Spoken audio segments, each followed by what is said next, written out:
Have you communicated with a social media user who goes by the name ThATuMBRELLAgUY?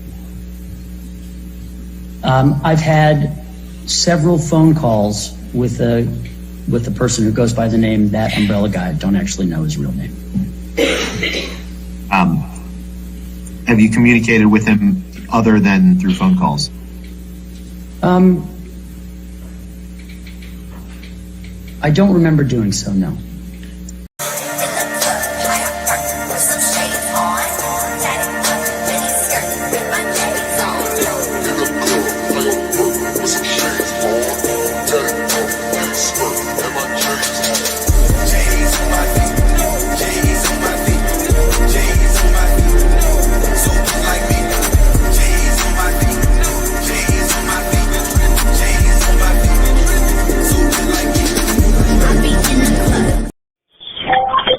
And unfortunately, every time I make a call, it becomes content for the media. Sue and Megan Fox, that's right. Sue and Megan Fox, that's right.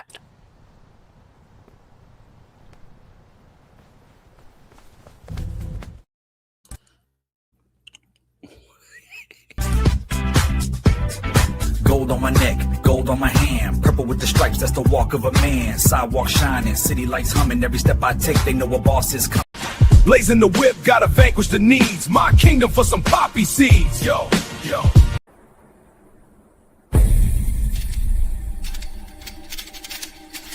Police or zombie problems? Your tortoise won't stop breakdancing? Try blue tape. The miracle of our age. Yay! Was barking on the phone, all that tough talk threatened. Now you looking at the floor like judge, I'm just stressing. Hey, we love that umbrella guy. All right. Thank you. I'm calling from Los Angeles, and I'm having a little problem under the name ThATuMBRELLAgUY. I sent him my phone number at least 20 times in the chat and told him to call me. He ignored me, or I'm a man. I filed the report. If you guys could take a look at it and give me a call back, I would love to hear what you guys can do to help us. We really need to kind of stop this guy at least until Monday. I told him to call me, or I'm a man. You know what? I talked to your mayor.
Thought your lies were solid, to the cracks let daylight in. Thought you were ballin', till the pay piggy stopped hitting send. You thought everyone was sleeping while you creeping that stash. Figured you was solid in those wallets skimming that cash. 56,000 dropped by one donor. And when asked, you said me, I'm the owner. That's fraud. You ain't fit for Denny's, ma'am, drive through. Whole timelines clocking your crew. Receipts on deck, let's count the ways. A bench, a barn, a fence, a verbal maze. You pretend to help like you're right, but all you do is out of spite. Now the world sees you and you're stressing. All those blue lights got you guessing. No, not all monsters are fairy tales. Some set online broadcasting fails, and that's you. One day soon, no more pretend. And when it does, the thieving ends, hopefully behind bars. You broadcast does good deeds for the clout and the likes. But that umbrella guy pulled up with the mic and the spikes. Means hitting harder than your fake ass fence. Every donor screenshot got you playing defense. You said better life for the kid. Straight face, no shame. Now the kid's still waiting and you still in the game. Timeline flip, pitchforks in the chat. You stressing in the DMs, deleting this and that. Then he's drive through. Too rich for your kind. Now you're running from the comments, losing your mind. You thought the internet would forget? Now we got receipts. Every dollar you flipped, every lie you delete. Barn never built, bench never laid. Fence still missing, kids still in the shade. That umbrella guy live, calling you out by name. Memes circulating faster than your shame. You stole from the kind, from the ones who believe. Now karma got heavy bass and she's about to leave. No more pretend, the thieving gotta end. Behind bars or broke, either way you decide. Now the whole world knows. Daylight in. Hey Biggie, stop sending that umbrella guy. What's up, man? Oh man, oh man, oh man. Welcome to an earlier edition of a wonderful Sunday, which has really started off with a bang. I'm gonna let you guys pick out something. Would you like to hear another crazy email that I've gotten? It just came in at a little bit past noon, which was maddening. I almost forgot about it. I had a wonderful HVAC issue. I woke up. Apparently, I'm thinking that our wonderful air conditioner down here has clogged up all the way, and it's now flooded part of the room that I'm in. Fun times. Woohoo! I'm up in a water park. It's like, oh no. Oh, man. You know, on top of that, too, we do have some really interesting stuff that we need to discuss as well. I'm going to show you my strategy for suing Megan Fox. That's right. We're going to go over our strategy for that because we need to sue her and get our $40 for FOIA request, of course. It is a very strategic plan. So I will go over that with you. And I'm going to show you how, the feds keep saying that they're going to sue. Yeah, they threw that away last night. Whoopsie. And on top of that, we have some more fun about the school event, where a school supposedly got shut down. Remember the letter that the principal supposedly sent out talking about us all? Yeah, now it's texts. If you didn't know that, it's texts now, which is really funny because it was supposed to be a letter to everyone. Now text to everyone, but we'll get to that. We'll get to that. You want to check out a fun? I always like again. If you send a letter in good faith, you don't like something I do or whatever, I don't care. But I get some anonymous ones that are, I don't know. They're either, I just don't know. I don't know. I'm like, I hope these are really, I hope this is a funny troll because it is funny. I get a good laugh out of these. I miss them when they're gone. But at the same time, I don't know whether they're real or not. So let's look this one over because I think it's supposed to be a threat, but it's also well. Let's just read it together. You'll see. You'll see. Now, here, let me pull this up here. Now, this came through at 12:41 today. So, fun times there. It was sent anonymously. It was sent through the. There's. These people confuse the shit out of their folks when they know better. There are servers out there or services that allow you to send anonymous emails. Okay. I don't believe they'll let you send through like a straight up. I'm going to guess this just because of the type of emails. Now, I've never tried it because I don't want anything like that linked to me sending anything. But I don't believe you can send an outright like threat through this one because people do everything they can to dance around it. I get some of my more funny, crazy ones through Anonymous. And sometimes I'll, again, it comes from anonymous. They don't keep records of anything. So, from what I understand, I don't think there's anything to subpoena or anything. Not that I really want to. These are funny. So check this one out. Let's read it together. You ready? There's one piece of punctuation through this one, by the way. I love it. Remember, loser, if I take aim, I never miss. You walk outside in a crowd. Whatevers, is it supposed to be whatevers? Or is it supposed to be whatevers? I don't know. I am a ghost. I blend in the cracks like a ninja in bed sheets. What? Oh, I love these. I really do hope. Like I said, they may be true. I don't know. I don't know who sends them. But my God, these are the most amazing thing I ever sent. Like a ninja in bed sheets. I will make you eat your sexy laugh. What? Eat it down. Eat it. I'll make you eat your sexy laugh and feed you to my puppies. What? What is this? So they're gonna come up on me like a ninja in bed sheets. They're gonna make me eat my sexy laugh, but feed me to puppies. Oh my God, I gotta tear my eye. Oh Lord, I need this. Okay, here we go. They will grow up one day, big and strong, on eating your face.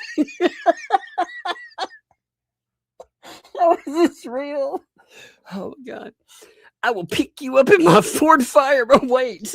I gotta check something. Oh my God. Firebird is a Pontiac. Unless did Ford ever make a Firebird? Did Ford ever make a Firebird? No. What? They're Ford Firebirds. It doesn't exist. They're gonna creep up on me on the non-existing car. Oh my God. This is hurting me inside. It's super funny. Okay, I got it. This is not a long one, but this is pretty good. And don't say, and don't you say it's because I want sweat love. Sweat love. Oh my God. Is that a typo? Because I'll be like, you want some sweet love? You want some sweat love? Yes. Oh my God. Okay, I got it. I will wholly punch you off to the moon. They're going to wholly punch me to the moon. But I will kiss you. What? I will kiss you. Remove the two S and make them L. Freak. So they're telling me they're going to quick me, but I guess they couldn't get it through the censor thing. So instead of trying for a different word, they were like, you know what, baby, I'm going to kiss you. Just remove the S and make it an L. Oh, so good. Oh my God. These things are amazing. Oh, Lordy. Oh, God. No, it doesn't sound like Paint Chips just send it to me. If this is Paint Chips, he just sent this shit to me. He doesn't care, man. Paint Chips will send you all kinds of crazy shit. He sends it under his name. He just doesn't care. And they also know, look, Paint Chips involvement understand one thing. I don't care if they mail me. I don't care if they threaten me. I'm going to make fun of them. The one thing they don't write me that often because I just make fun of and they don't scare me. So, if these people, most of them don't have somebody that will count down and get real scared of them. They just try to roll right over you, Now with this wonderful, I'm gonna have to read this to Megan tomorrow. Oh my God. Ford Firebird. I miss these when I don't get them. Yeah, I do. I actually miss these, like when they're away. I get more of them, by the way. I get them all the time, but I just don't really, if I give me one or two, like sometimes I got one that was, it read like a novel. Oh man. I also got this weird letter. It was really bizarre one time. I got this letter from a burner account that was a short story about stalking me and quicking me. I was like, wow, that was really weird. You know, it was just this entire story about these people like stalking me. It's like, wow, you sat down and wrote a short story about how you wanted to. It was very bizarre. One day, maybe I'll read their literary masterpiece. It was very weird. But yeah, get some weird ones. Now, I'd like to transition to something very important today. That would be suing Megan Fox. Now, if you don't know about this, say you missed yesterday where I talked about it. See, I keep hearing 2L. 2L says they're going to sue Megan Fox, but that's not right. They also, while they're suing Megan Fox, they're also begging for $40 extra dues so they can get FOIA. So my plan here, let me show you my plan. My plan, it is very simple. I have it storyboarded. It's very serious. Sorry. I must have had something in my throat. Obviously, I wasn't laughing, you know, obviously, because this is a very serious subject. Here, let me pull this up here. 1 second. All right. Now, there are some serious topics for today for real. Oh my God, I got to show you some good stuff today. But before that, here, okay, this is my storyboard of how exactly this will work. Look, you ask for donations, right? That's where I'm at. You donate to every dollar bringing justice, you know, hashtag suing Megan Fox, right? Then I sit down with the pair-headed lawyer, you know, because this is really a perfect plan. I sit down with Just Jay and I show him the money. Now, I don't give him the money, but I show it to him, you see? Now, in the real world, I would fan the money out, you know? And I'd be like, fan the money, you know, that we had gotten there, because I'm not going to give him the money that we've gotten to sue. Okay. Understand? Then I'm going to go file the complaint against Megan Fox. See that? Isn't that beautiful? Yeah. Then we're going to go to court. Look, there's Megan Fox. I'm like, I know, Megan. She's like, I'm sorry for what I've done. So you're going to write me the $40 check. I want it in check, by the way. Yeah. Then I'm going to take it. I'm going to be like, yeah, the plan worked. Ching, ching. I'm going to celebrate a bit. Right. Then I'm going to fill out a FOIA. See that? FOIA. The FOIA is going to come. Right. And then I'm going to be happy. See that? Isn't that beautiful? It's a great plan. Also, there's a deviation in the plan. So I did have one part in the plan that I thought, well, you know, maybe we should change up. So after Megan Fox, I actually don't know if I want her to write me a check. I think I want her to hand me $20 dues, right? 20. Yeah. And then just to really, to show her how it is, I want to be able to record myself going to the bank, trading in these luscious 20s that I've just won. Look at those. I'm going to trade them in for that big stack of $1 dues. Look at that. Look at AI and its nose. Look, it lift his nose off. What in the world? Look at him. Oh, my Lord. It looks like he's trying out for that movie Mask. You know, it's like, what is going on? Lordy. Look at that, though. All right. So anyway, I got distracted. Sorry. So I will trade them in. Then I will go back on my mission to accountability, and I will trade in my massive stacks of $40 dues for pennies. You know, I'll find a bank that still has them, that hasn't traded them all in, right? Yep. So the $40 dues, I will trade them in for pennies, because that will be even more impressive. When somebody's like, make it rain, I will throw the pennies up in the air and make it rain. And everyone will be impressed by how amazing my justice will be. And then I will sit around here and look at that. Isn't that beautiful? Yep. My office, my rules, your donations are victory. That's right. Because I'm the chief justice of everything.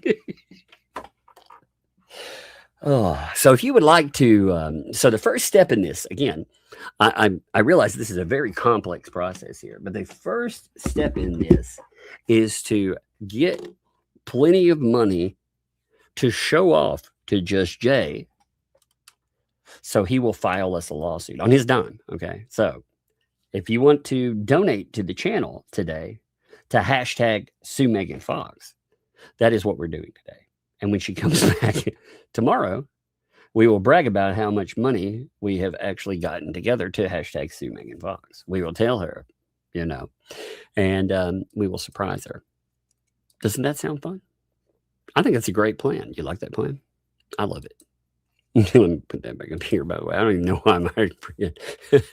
You should see some of the storyboarding is really funny. See, also, this is the way I imagine the court. Would you like to see how I imagine the court going? This is after the victory. Here is Megan Fox. I'm like, she owes $40, you know. Now, Megan's really terrible with math, by the way, you understand. She's really good with hot plate math. If you put a hot plate, she'd be like, $40, that's a hot plate, right? You watch tomorrow. We'll just ask her. $40, hot plate. She'll get it, right? But if I asked her for cash, Lord knows how much money I get. Look, too, I'm not impressed, Megan. You're trying to slip this $80 bill in there. Yeah. You know, I love the random stuff. I told it to have a little fun while it was storyboard content, and so we put in like $40 lesson learned. I sue over everything or anything. Oh my God, that's beautiful. That's good stuff. Look at her too. Look, in court, she'll admit she made false accusations about yours truly.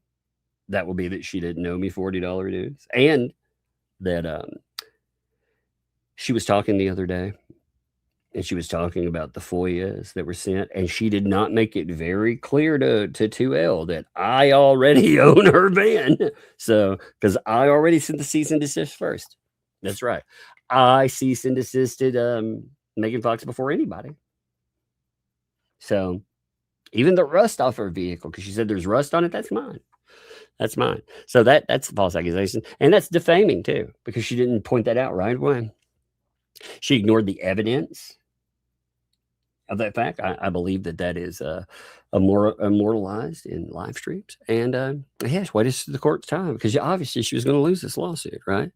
Then we will have a live stream about how we did that, where I may or may not record me in my lawsuit with her. Wouldn't that be great?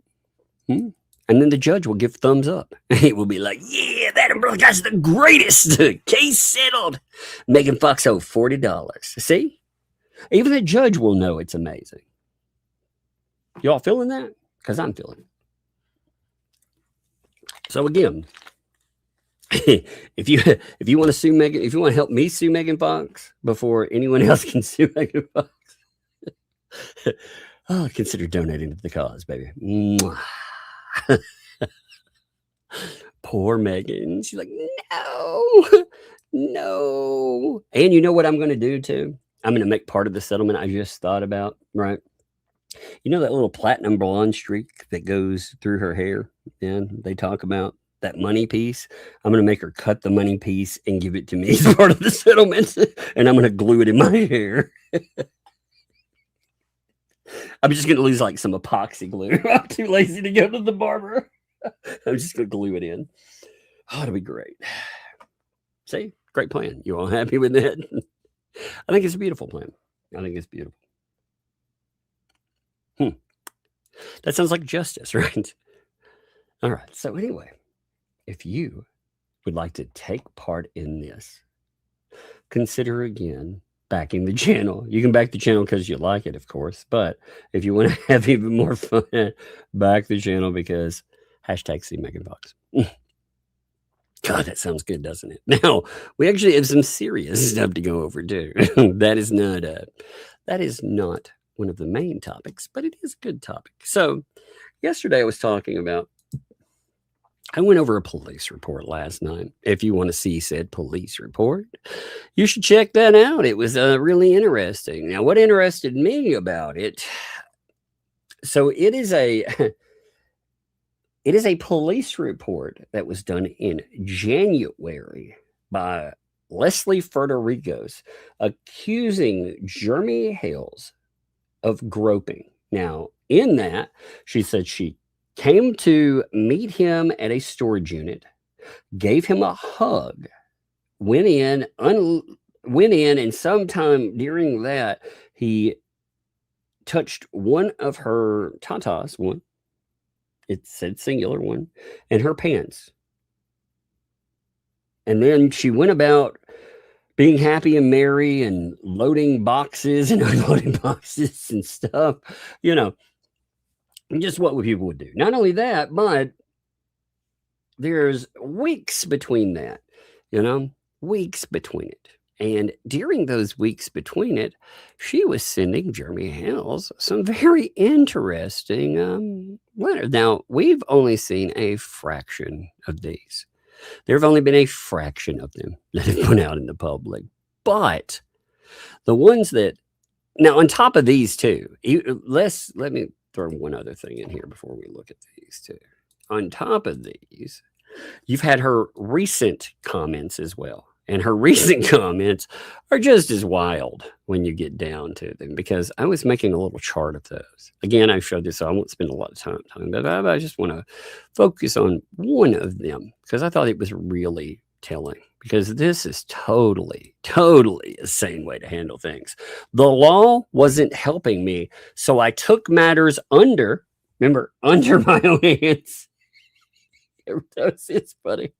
Look at all those hashtag Sue Megan Fox people, by the way. See, everybody knows that I was done dirty. Look at this. Look at that. I'm going to count Max Lab. It doesn't say that, but I'm counting you. Look at that. Yep. Look at this. Those memberships, that's Sue and Megan Fox. Yep. Look at that. That's going to count that as part of it. Yep. Puppies and dogs. Yep. See, even that letter. Megan Fox somehow caused that letter too. Hashtag Sue Megan Fox. Totally punch off the moon. Would you like that? Bam. Look at that. Sue Megan Fox. Take my money. Beautiful. I know, it's amazing presentation, right? Better plan. Put sue me then. Hoodies and plushies, breadstick. No. See, you're missing the point of the $40, by the way. Maybe maybe my storyboard didn't include this enough. What this is really doing is it's making fun of something that's going on with the Fats, because they're trying to crowdfund $5,000 to sue Megan. But while they're at it, they're using Leslie's accusations that she went to court. I mean, not court, went to the police. I said court. She went to the police and said Jeremy did these terrible things. So they sat on this for months. Then they bring it out. They're like, look at this. But then Leslie starts talking about give money to Lisa so she can sue Megan Fox. It was like, what? Wait, what? How is this got anything to do with Megan Fox? But on top of it, these stingy bastards will not come off $40 to FOIA this thing. They're like, by the way, give us $40. Because we got to FOIA the information and get the video. Wait, what? Well, what now? Oh, my Lord. So that's why the $40. It's important too. But yeah, that as well. But that's why. So just to make it clear in there, I believe this membership is because of Sue Megan Fox. Sue Megan Fox, that's right. And some Just Jay in there. Oh, look at this. Hey. Oh, the short arm song today? Yeah, we'll bust that out for you a little bit too. I love the short arm song. It's my favorite. Leslie, though, says, again, law wasn't helping her. So she takes matters under her own hands, and sought to expose him.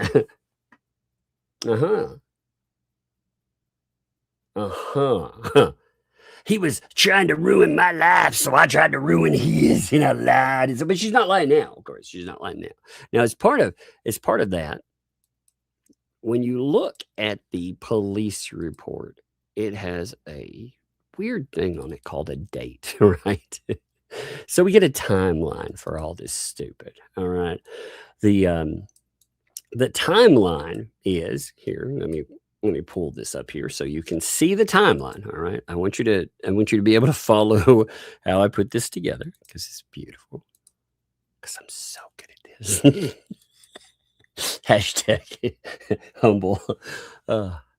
So she goes to the police on the 7th of January, but she says the incident itself, it happened on December the 13th. Okay. Now, between that, what happened? Jeremy Hales does 12 Days of Bombshells, where he talks about all of her insanity. Right after it, she goes to the police, of course, and she has this story about, yeah, I've already told you. Well, between that time, she has these letters that come up. Let me read you a couple. This is just a small sampling that were put out. This was from the 23rd, okay? I don't fault you. I want you to know I was transparent with you. I truly developed a crush on you. Oh, wait, I should read it correctly. Sorry. Scene. Let me start again. Scene. Like, I totally, I don't fault you. I want you to know I was transparent with you. Totally transparent. I truly developed a crush on you, Jeremy. Crushing it. Which made me act in a manner where I wasn't looking out for myself. You know I liked you. You cannot deny that wasn't real. I was the one who made the mistake trusting you. I was told I was a fool for trusting you, but my feelings toward you, they overpowered my logic. Now I sit with tons of things you could use to hurt me that I gave you when I was vulnerable in trusting you. You probably felt absolutely nothing for me and played me while gathering everything. I was so stupid to give you so you could use it for your benefit. It truly hurts, Jeremy. What really hurts is for a second I thought maybe you liked me too. I don't think you ever liked me. You just played me, knowing the direction you planned to take this. So she's writing things like this. Oh, I had a crush on you. I loved you. I wanted you to love me too, and you didn't. Does this sound like a scorned person? Does this sound like a person that not only that, but had some horrible incident that went on that, no, it sounds like somebody that didn't get what they wanted. And some of this, I mean, there's some graphic letters, right? Right, Leslie? And there's stuff that apparently not showable, by the way. Not at all. I haven't seen it, but yeah. I've heard a descriptor word or two, and that alone is, bleh. I don't need that in my life. Not only that, Leslie, but here's the thing, too. And I'm going to be real. I'm going to be real about maybe 3 things in this. All right, real, no joke. Jeremy Hales is a guy with a lot of money. He is not a bad-looking guy. He also can be funny. Those 3 things right there, you score anyone. Leslie, you are not the filtered thing that you put online. You're not 18. All of that stuff about you is not real. And you have talked about wanting to ruin Jeremy Hale's life over and over and over and over and over again. For a second, you're going to sell me the idea that a person that is scrutinized like that did anything like that to you? Are you kidding me? And you're writing afterwards. Here, let's look at a few others. Here, this is about, I'm on a computer which Michael isn't monitoring. He only monitors my phone, I found out. Look, I found his spyware, which monitors my phone. He writes, I write music on this computer, and he isn't in monitoring my computer because that would entail him downloading spyware on that. Actually, Michael, you don't have to download spyware onto it. There are other ways to monitor a computer, more discreet ways. But yeah. I write music on my computer, and he hasn't caught on to my communication with that, which would cost him more money to monitor my computer, which he wouldn't do. And I delete browser history. I'm having secret conversations with you, Jeremy Hales. Look at the date on this. The 27th, she continues talking to Jeremy Hales. Isn't that interesting, huh? Here's another. This is 23rd. Just know any reply from the Anna email, he is watching or even writing himself. This email is my only source of privacy. So please do not publish anything from this thread, because Michael is stalking your channel and calling me out and questioning everything.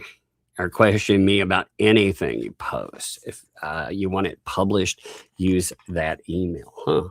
So again, communications about let's trick Michael. Here's a really wonderful one. I wanted Randy to call me yesterday so we could strategize. Interesting. So you wanted Randy to contact you and make you part of their, again, she wanted to go after Lisa. She absolutely did. Then Jeremy is like, I don't want anything to do with that crazy woman. And we get this. We get the crazy. Again, after he does that, within, a week, she has gone to the police and made up something that, of course, she hides the accusation behind a victim shield, which she didn't ever care about, by the way, because what did she do with that? Well, she went out, monetized it to sue Megan Fox. Isn't that interesting? Yeah, that's how all the victims do it. But I wanted to strategize. I called his office twice, but he never heard back. It's hard to really figure all this out just emailing. I think we could all be better on a conference call. Because you know why a conference call? See, Michael was definitely stating that he was having all of this stuff in good faith. So her lawyer was involved, her lawyer husband. And now they're saying that they were involved in trying to use, let's say, some pretty lurid things to try to entrap Jeremy Hales. Like I said, if Jeremy Hales... you can imagine if Jeremy Hales actually did something with her, what they would have claimed. You know, if that would have been their plan. And I'm sure that was. I'm sure that was their plan. If they get him to do something, we can totally put him in jail forever. What a nasty piece of work, man. Let's see, are there other ones on here? Oh, well, here's... just saying hello. This is 20th. Michael has access to my new TikTok because he installed MS Spy. What? Spy? M Spy? Let me see. Is that MS Spy? Does Microsoft make a branded spyware? Let's see. M Spy. How good is M Spy? No, I'm just playing like M Spy. I don't know how good M Spy, because that's like a kid monitoring device. I believe it's a kid monitor. Let me see. Yep. Yep. It is. It's a kid tracker, and I thought I'd seen it from like a parents group one time. So she's like, Michael set up a spyware on me. He was spying on me from that. I'll wait till you see, again, blowing apart their freaking so-called lawsuits they're going to bring against all of us. Oh, wait till I show you this. This is going to be great. Last night, see, these people never know when to shut up. They don't. It's amazing. So, but this email is safe if you ever want to say hello. I saw the order against Bruce. He really effed up. I cannot believe he was so stupid to email, acting as Lynette's attorney, etc. Think about the fact he went onto Facebook accusing Michael and of trying to steal his client for a civil lawsuit, when he was not even granted pro hoc vice status to represent her civil more evidence. Pro hoc vice, indeed. I love it.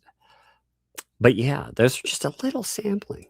On top of that, too, here's a fun little dilly. You know, somebody was bringing something up, and I enjoyed this. So you had a conversation. This was posted, by the way. When they talk about people going after jobs, they've never done that, right? Ever done that? I mean, you have to ignore the people in Northport. You have to ignore Bruce going after the lady that was over there that was a lawyer. But here's Bruce. What's he doing? Oh, he's threatening jobs. Wow, isn't this fun? He messages someone here. You're sick and you don't even realize it. It's a child. If you have a regular job, you'd lose it over this. If you have, it's not a if your job was regular, no. He's saying, if I find out you have a regular job, you will lose it over this. That's a threat and a half. So these people are more than happy to contact other people's businesses, other people's jobs, try to burn their lives down. But isn't that interesting? So the idea, again, that they don't do that stuff, that's just garbage. It's absolutely. They were like, oh my God, people called. Remember the whole narrative about calling. Well, it gets even weirder. So I want to show you something with that, by the way. So last night we have the narrative actually become, well, give me a second. We have the narrative add on the principle. Okay. Now the principle, if you remember correctly, the narrative about the principle was that the principal, he had put out letters after letter. Remember, he sent out a letter to staff about everything. Well, guess what? The letter has now become text messages. That's right. When you go, I also ended up a text message from the principal saying he messaged out to everyone to ignore the emails that came in. Wait, what? Wait, what? I thought he sent out a letter talking about these people. Now it's text messages. You notice these details just keep changing and changing and changing. If you don't know about this, by the way, I think this is very important. This is yet another piece of defamation. One that they continue to double and triple down on because they want money from idiots out there. Hashtag Sue Megan Fox. I messed myself up again. Sorry. Okay, let me start. They said at the beginning of it, this was after Leslie Federico's had faked an obituary, which, funny enough, other people got blamed for. You know, mobs of people came after it. Some people seem to forget that, by the way. They forget where the blame went. Yeah, that was squarely a lot of people's doorsteps, and they tried to burn them down for it. Well, it turned out Leslie had written it. Fine stuff, right? Well, during that, they tried to use that and a story about how Leslie Federico's is working in a school. This school, man, people find out, and according to her, which she says, by the way, the principal is the person that this stuff, the principal is the person that wrote the affidavit. So the report that we got, you're telling me the principal is answering the phones right now, right? Not only that, but under Marcy's law, the principal, if the principal had been the person that did that, the principal's name was not public. It would not have been in the public eye. So reading any of that, nobody would have dared. They're telling us that the principal, here, give me a second. 1 minute. Let me pull that up here. They're telling us the principal is part of this here. Give me a second. Taking a minute. Sorry. This is supposed to be the principal, huh? That's weird, you know? You know, on top of that, I'm confused by something. I thought the principal was a man. I thought that. Now, maybe I'm mistaken there, but I thought that wasn't it a male principal that wrote back with Rosalind Duke after she asked about this on the 8th? Is that not correct? I mean, I'm pretty sure about that. Hey, Tuck, how's my fundraising going for my lawsuit against Megan? Well, I tell you, it's going pretty awful, you know? It's going pretty awful. I mean, if I was a giant channel like the flea bags, I could come up with those $1 million dues. Hashtag Sue Megan Fox. But yeah, the principal was actually a male, right? So this right here, this is talking about a female. Because it states that she, her, she. So unless we got some other thing that's supposedly floating around, which again, you got to remember, they cut this off on purpose. And in fact, not only did they cut it off on purpose here, but they cut it off when they gave it to a court too. That's right. When Leslie put it in as an exhibit, she wouldn't add the whole thing. So if you're like, hey, I want to see the rest of it, well, she went out of her way to hide the rest of it. You can see it right here. Again, this is the actual exhibit. Let me pull that up where she actually puts it into court too. You notice it just ends. It just ends. Somebody mentioned when I noted that to them, they mentioned, well, maybe maybe it's another page. No, that just stops. Unless they copy pasted it somewhere, it just stops.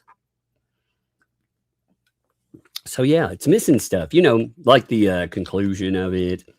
I mean, we're talking about a report from November of 2025. And on top of that, Leslie, what would you say if not only, number one,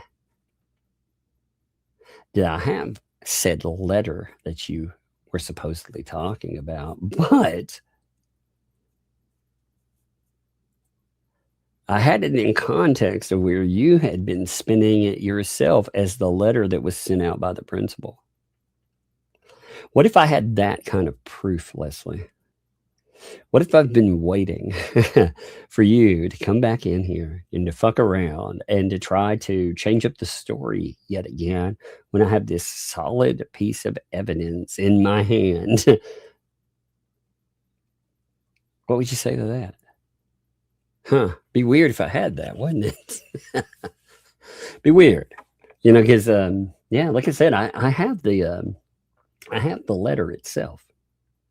Very much so. The one that, you know, the first story, like I said, about the principal's story was that he had calmed her and everything else. Everything was going to be all right. And then on top of that, he even sent out a letter talking about how these people, they weren't X, Y, or Z. But, well, unless you got some other letter you want to showcase, and hey, show away if you got it. But these people don't operate on proof there, do they? Again, they told us at the beginning, the whole, like these two situations, they told us, like I said, they had a video of SA. I'm going to go with that, of ARP. They had a video of that. Undeniable proof. And they said that also, remember they were doing the avatars where they were using mushroom avatars because they said that Jeremy had showed his to her, all this nasty, gross stuff. Now, this has become they have a video of those two going into a storage place and loading some boxes when they come out. Wow, that's not what I was told. That's pretty wild. In fact, it's and they sat on it again for all these months. Well, she tried an extortion. Apparently, I've not gotten this yet, but she says to these police here that she contacted Otter Creek and that she had an extortion claim against Jeremy Hales. One that wasn't going well for her. That's actually in the police report. Check this out. I love it. That's in the other one. They played it off like this first one I was showing you with the school stuff.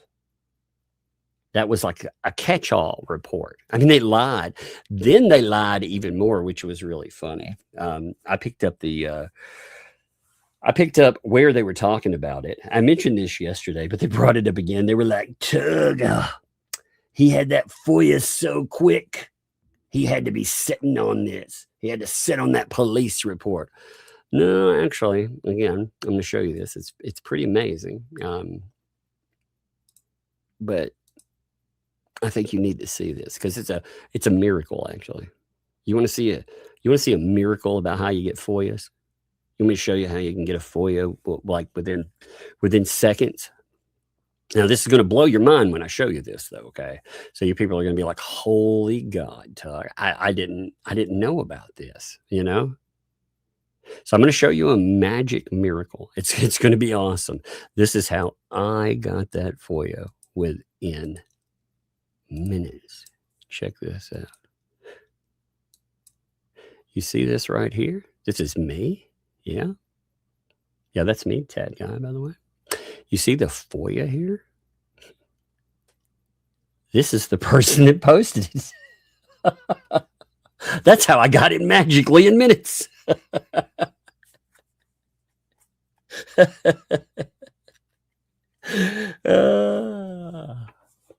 Isn't that fun?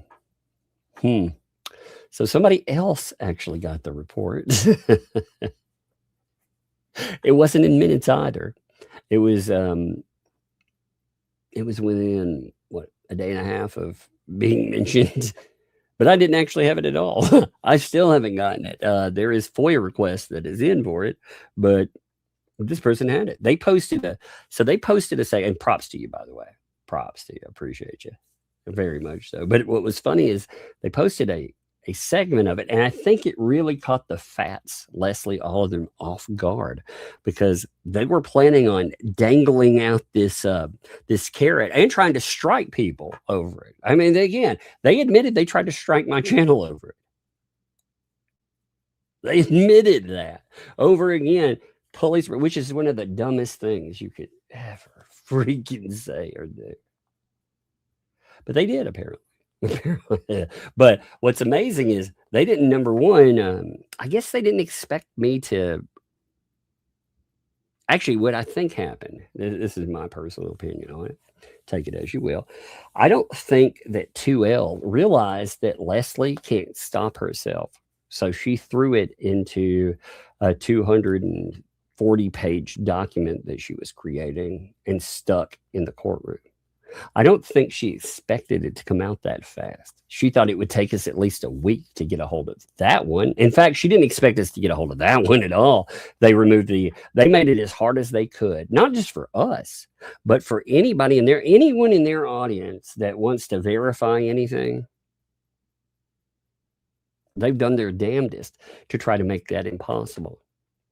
And you have to ignore every contradiction that they say. You have to ignore how, again, I hammer this point because this is the way that it was reported.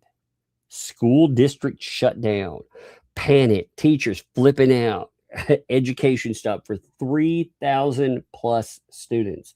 It goes from that to, well, there was, and then in the aftermath, everyone and their mother gets blamed as they start to roll it back and minimize what they're saying. Even one of the funnier ones was DJ Radis. DJ Radis gets blamed. And DJ Radis, so there's a letter going around where DJ Radis did write the school. Okay. The thing about writing the school, though, with DJ Radis is he wrote on the 18th of November. A lot of people are not looking at the dates on things. You got to remember her report when she's saying this went on is the 6th of November. So, of course, when she accuses people outright of terrible things, people are definitely going to address that. You know, like I said, I contacted the police on the 10th after hearing about stuff. You had Rosalind Duke on the 8th that wrote the school. You know, and you had DJ Radis. He on what was it, the 18th? I said he wrote the school. So yeah, but you can see here this amazing thing. I know I just blew your mind, didn't I? The way you end up with a FOIA just like that, poof, it's not to actually ever do that. And I didn't have it at all. I never actually picked it up. Someone else did. That's right.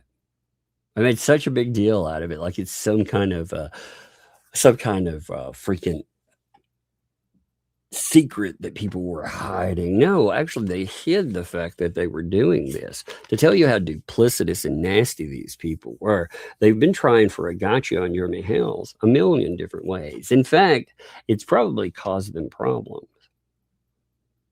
Because these people get together. And in fact, Jeremy, they better be glad Jeremy didn't go to jail for something. Because with Lisa putting out reports about him too, putting in reports rather, she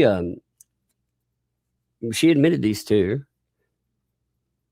They actually got together. Her version, remember, of what the communication was, they were trying to trick and play him. Or they wanted to get him in a compromising position. Huh. So they were always out to try to ruin his life. They better be glad that they didn't get him in a freaking jail, because that, whew, baby, that's one way to burn your life down. You may get a ha-ha for a minute on somebody, but my God. Check this, though. I'm going to show you something else, too. It's amazing. You will be very impressed by this. So, as you know, we are being threatened with lawsuits all the time, right? By a bunch of morons, okay? Well, this bunch of morons, as I've told you before, they did some pretty nasty stuff in the past. Actually, I'll just show you a couple of the attributable quotes to the Fats. And give me this one. This would be a January 2026 one. Now, there's a purpose. There's a brand new purpose for showing you this. I'm going to show you one of many, okay, because there's a point to this. This is the Fats speaking. This is Lisa Lee Rapuzzi Weeks, whatever the fuck name you go by today. Are we talking about the same Tug who groomed a child to marry? Yes, that would be the same Tug. That's her words. So now the story goes, again, that they falsely attributed that I was a therapist that had groomed a child that was in therapy to marry, which again, I married before I could ever practice therapy. So it doesn't work that way. It doesn't work at all. But last night they noted that they don't believe that. Now, what do I mean when I say that? Well, they started talking about credentials, right? They were having a discussion about credentials. And they said the following. Check this out. They said, with credentials, I believe I talked to Tug. It keeps saying he's a therapist, and he wasn't there. He isn't there. There's nothing where he lives in that state or where he used to live that shows he's ever had a license to do any kind of therapy whatsoever. So where's that? Okay, so here. She's admitting that she does not believe that I've ever been a therapist, which is wrong. Again, the stuff that they showcase, the picture for myself. Again, it came from I won't tell you the mental health place, but you can find it out very easy. It's on the stuff that got doxed. It's actually listed there, you know. But there was a picture that also underneath captions that I was a therapist working at the place. And on top of it, they showcased an article. So they're telling you, I guess they just made all those up too. you know. In fact, like I was saying last night, I began working. I worked at the same place. It's funny enough. And when people found that place, they were too dumb to keep pushing. So I started there when I got out of college. I needed a job. You know, we all need a job. I needed money fast. I found out that my then wife was pregnant, and I needed some money coming in. So I started there.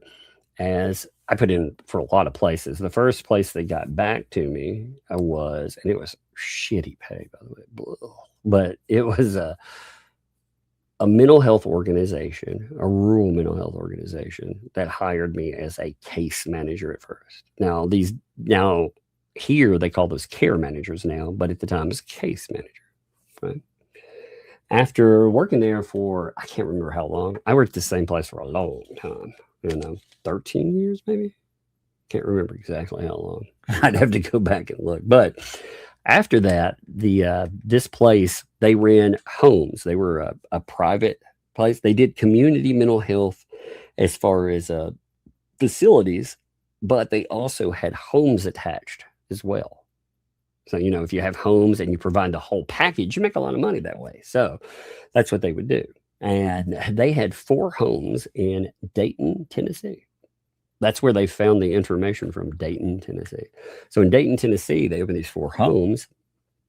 I was offered, they didn't have a therapy, but they told me that when I hired on, they would have a therapy position opening up.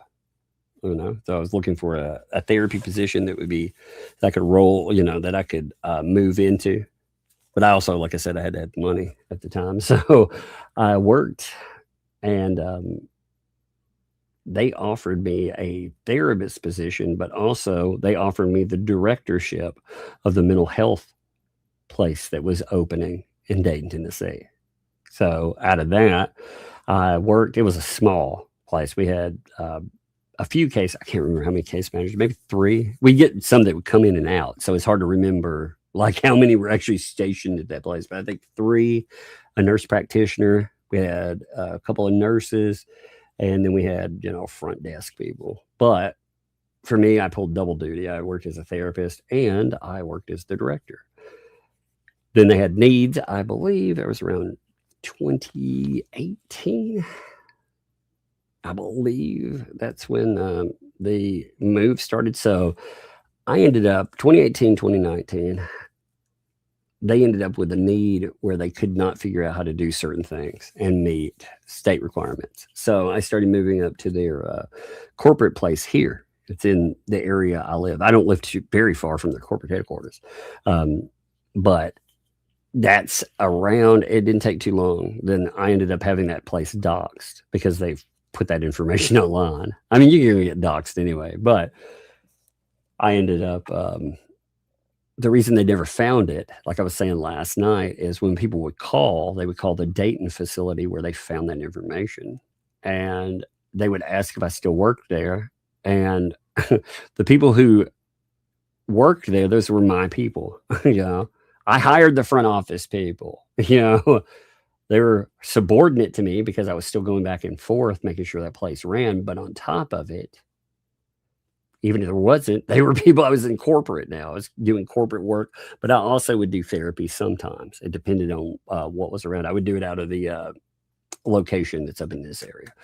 But anyway, when they would call, they would ask, if I worked there, and they tell them no, I didn't work there because technically I didn't work there. I didn't work at that location. That's what I told them to tell them. And they harassed the place for a little bit, but then they decided that at first it was I had either quit and then they started saying I'd been fired for some reason, because people are idiots. But I worked there until, I don't remember what, I remember the month. I'd have to go back and remember the month that I ended up doing this full time. But I worked there for about 13 years, continuously. That was the one place. They had my job. They just couldn't figure it out. Because that one little thing, again, it wasn't a lie. I mean, I could have lied outright. It wasn't any of their business. But So yeah, as far as a therapist is concerned, yeah. And they're like, oh well, but the kicker in that is them saying it doesn't matter if I did or didn't, as far as what they're saying. They put out to the world that I had a client that was underage, that I had, according to them, again, I hate even saying this shit connected to me, but I'm just pointing out this is them fucking up a lawsuit. You want to sue me, you'll lose. Not only that, but here is a win for me. This is my win right here. They've admitted they put all of that stuff out there, and they have admitted they don't even think that I worked in therapy. Huh. So you're admitting that all of that was just a fake narrative that you pushed, but you not only pushed it, you told the guy that is the lawyer, that would be Michael Federigo's, that is in a lawsuit against me, to state stuff like that. Leslie Federigo's, who I am suing, to state that, because you are caught in a chat talking about it. And you got John Cook talking about how people should make contact with my in-laws at the time to ask them about stuff like that. And they read that out loud. I mean, you can see them. Also, you know, the other part that they talk about how they love victims, and they're all about the victims, right? How dare you talk about stuff? Here's their discussion about all of that. Here's them reading the John Cook statement, where, look, here they say it. Not only do they throw that out there, but they tell a bunch of people here, you know, what did John say? I wish someone would do an interview with Tug's mother-in-law. I would love to know her opinion on how she felt about her child getting groomed by him. They just went, oh, so there she is. That's in May of 2026. Then they pull up my ex's record, and in that, the victim wise, them talking about, oh man, we respect the victims. You notice the stuff that they note. You notice that last little part right there, that arrest. That's not my arrest. Huh. They didn't seem to care when they were reaching out to try to get those interviews and stuff, did they? So, whoopsie. But there they fuck them opening up any lawsuit. You would have to be, I mean, they are brain dead anyway, but you would have to be the biggest brain dead nitwit in the world to not understand that, number one, you opened yourself up to a very provable defamation claim. And when you did that, you just said that you don't even believe what you said. So the point in, there's a standard that you have to do with public people, public personalities. It's called malicious intent. Let me read you something with malicious intent. All right. With malicious intent, you have to have key elements. All right. You have to, it has to be a purposeful act. Okay.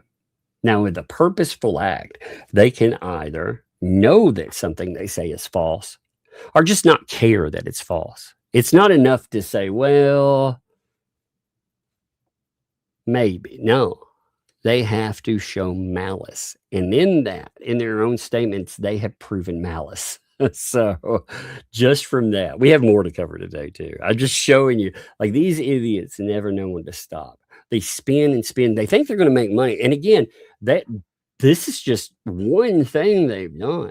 Like the stuff with Megan, they keep doubling and tripling down on Megan Fox calling a school. They have no evidence that ever happened, because it did not. Megan Fox has made it clear, put up or shut up, show me evidence that I did this or ever said that I did this. They have none. And in fact, Leslie Federigo's only evidence of that is because Megan Fox and Rosalind Duke were on a stream or on a couple of streams together talking about Laura Owens, who I guess Leslie thinks is her. I'm not really sure, but with the idea that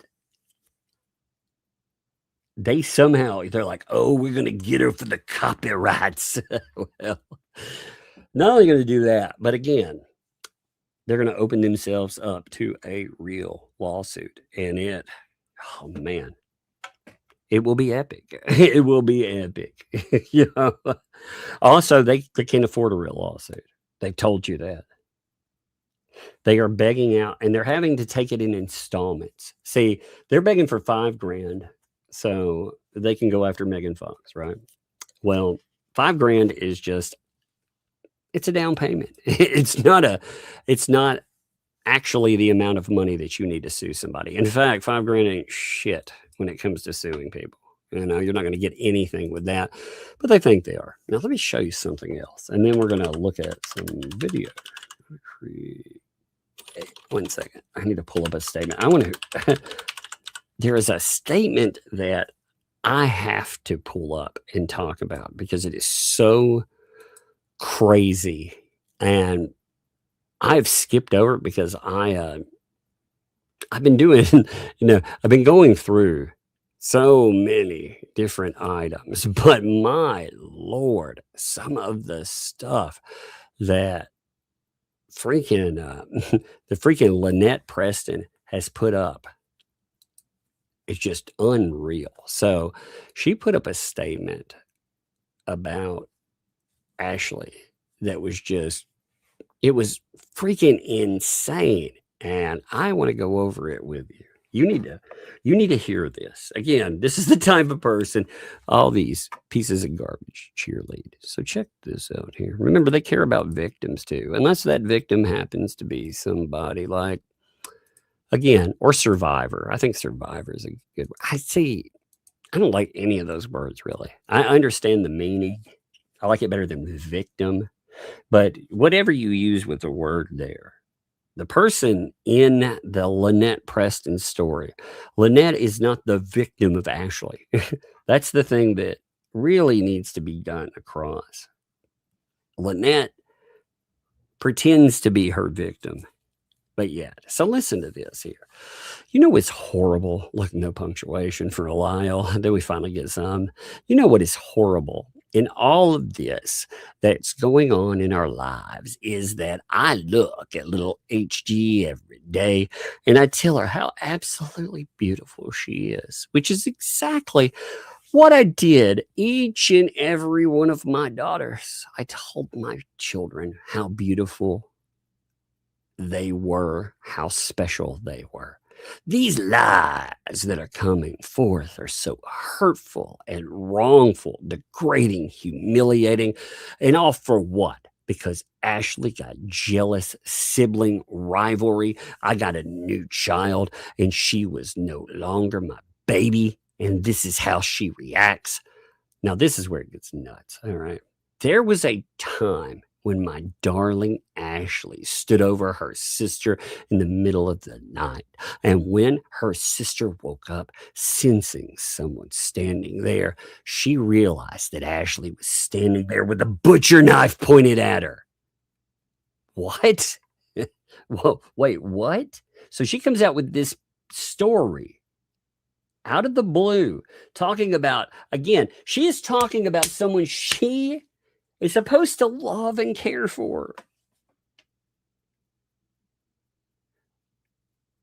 And she just comes up with this random story about, hey, you know what? Back in the day, she was so crazy, she pulled out a wheat, and almost went Norman Bates up in the house. Well, what? What in the world? It's manufactured out of nothing. That's what is crazy about it. It just comes out of nowhere. Good Lord, give me a minute. I was looking for something. I got a couple of texts. That is funny. Somebody pointed out something. So the Fats, by the way, that somebody was laughing about the copyright thing. I want to point this out real fast before I forget it. They were talking about how you can't do parody, right? So Jay or Shizzy, they're going to sue all them too, right?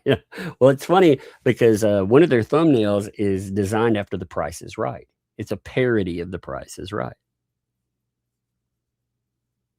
If you can't do satire and parody, then explain that to me. Oh my God. Anyway, somebody pointed out, I was like, yeah, that's true. That's very true. So sorry. I saw that. Yeah, that is a good point. But anyway, she says, she screamed for mama, mama, and dad came running. Yes, Ashley's dad. And there Ashley was.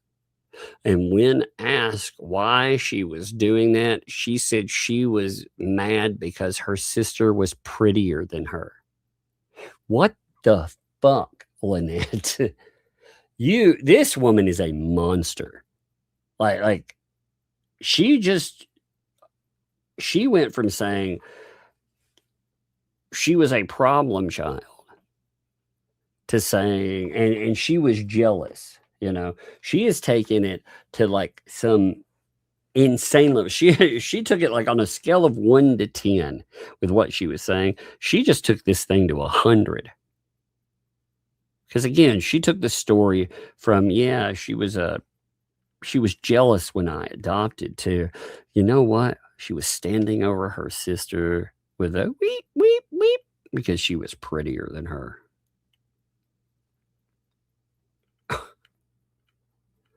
What a bunch of crazy. Not only that, again, you know what I'm wondering, Lynette? What happens if the kid that you have now doesn't like something that you do and talks about you later on, and you're still around? Because let's be real, you're not a spring chicken here. But what if that kid decides that you too were a terrible person? What if they decide to say to talk about that you and John scream and yell all the time, and that wasn't a great place to be? What happens? And again, I'm not saying that will. I'm just saying, what happens then? Are you going to do the same thing you're doing to Ashley right now? Are you going to start talking about how, she wasn't grateful enough? Essentially, she wasn't grateful enough to be around great Lynette Preston, who fed her to the system, treated her like garbage. I mean, see, it kills me when people like Lynette. Lynette, you talk about fighting for your kids. I fought for my kids. I spent around $200,000 fighting for my kids. Yeah. I had to work multiple jobs. I worked a day job as a therapist. I worked a night job as on YouTube. I also did all of the work. Now, luckily, I got to work at home. While I was doing that, I took care of all the kids' educational needs. I plotted, planned, and everything else. And I had to spend on lawyers. I had to fight all of the mess. It cost me a freaking fortune. It cost me almost everything I had done. It was worth it. But still, when you talk about, I'm fighting for, you know what? If my kids ever feel bad about anything I've done during that time, even though I feel like, again, I put in my best try. I did all of that. If my kids ever were like, Dad, we don't think you were the nicest person at this moment or that moment. You know what I will never do? I will never attack them online. That's just jacked up. I would never attack them for the world to see. And I most certainly would never construe some lie about them. Even beyond that, and I'm not saying that this is real in any way, but let's take, again, I love taking the best case scenario for Lynette Preston here. Okay, best case scenario. If any of this were real, which again, I'm not saying is, but if it were, what has she done? She's taken somebody that would have been then mentally troubled, and she has taking their childhood when they're dealing with quite a few things in life that are obviously not good. You've heard the stories of how bad things were at the time, but she took that and she said, hey, let me tell you, in the world, I'm going to take this thing that was troubled and throw it out. I mean, that's terrible. And again, I'm not saying that's real at all. I'm just saying, best case scenario for those people who love to believe everything Lynette says, despite her lying and changing stories all the time and more. What did this accomplish? Lynette makes Ashley credible on top of Ashley already seeming credible. See, that's something Lynette will never get in this stuff. She makes us believe Ashley. And it's not because of actions or anything. It's when I look at Ashley and I look at what she states, she doesn't just, again, you can forget this or that, but like this just pops out of the blue. And she was like, oh man, here's this horrible story about her that I can throw out here. And well, it makes her look terrible. That's what at least Lynette thinks. And to some of these scumbags, it will. They'll believe anything as long as it hurts, because ultimately they're okay with hurting anybody as long as. I mean, they are. They're okay with using a mentally challenged 19-year-old to call people PDF files. They're okay with any of that stuff. You know, they've made it very clear. But anyway, so let's continue. Let's see. The butcher knife came running. That is a true story, she said, and many more to come because I cannot let this go. I will not let this go. What a piece of shit. I mean, I guess love is not an answer, right? Like I said, I love my kids. And I don't see my kids ever, even if a kid came out and said something that I felt I needed to defend myself against, I cannot ever see myself. First of all, I cannot ever see myself engaging. See, Ashley didn't come after her and make her the victim in some story like she's promoting here. Lynette went after her and was threatening her, telling her she is not allowed to talk about her lived experience, and was threatening her with lawyers. By the way, fucking Lynette, where is your lawyer you were going to take old Ashley down with? I'm curious. Where is that lawyer? Has anybody seen proof of this lawyer that's going to come and take her out? Because I missed that, didn't you? Yeah, exactly. Here's E. Poindexter. Well, listen to this. This is a good note here. So how unadult it is to continually push the blame on a child in all of these situations. I mean, sure, LP, don't be the normal responsible person in the room. That's exactly right. Like, how can you make a child your fall guy? Like, how many normal adults out there would do that? Would you make one of your kids, if you're a parent, even if you're not a parent, would you make someone, I mean, we all have someone we love. Would you make them a fall guy for your wrongdoing, your bad? You know, one thing that Lynette can't do, she can't mean I'm sorry. I've seen her say it once, I think. She told one of her kids in a message that she was sorry once, but she couldn't mean it. You know, she was angry, and she was, it had a bunch of buts, you know. I'm sorry that I said blah, blah, blah to you, but I'm going to ruin you for this. You know? So, I mean, Lynette can't be wrong. She cannot ever admit being wrong. So, I will defend myself and my honor. Are you kidding me? And my integrity, no matter what. And I think all of this was started by Mr. Hales as a lie. Wait, what? So now Ashley's lived experience, where she talked about Lynette Preston, is actually somehow Jeremy's fault, not Lynette's fault for being a bad parent. Oh no, it's Jeremy Hale's fault for talking about, again, too, the way that you could prove, the best way to prove somebody wrong in this as well. If you were going to tell me that Ashley was wrong about you, that you would, even if she was right, and I believed that you somehow had, things had changed, you would show me that, demonstrate it, but you don't. You don't demonstrate growth. You don't demonstrate any goodness in here. I mean, again, attacking somebody that's dependent on it's unreal. So it's a lie to make money on you, ThATuMBRELLA. It has cost my family everything. Actually, isn't Ashley your family too?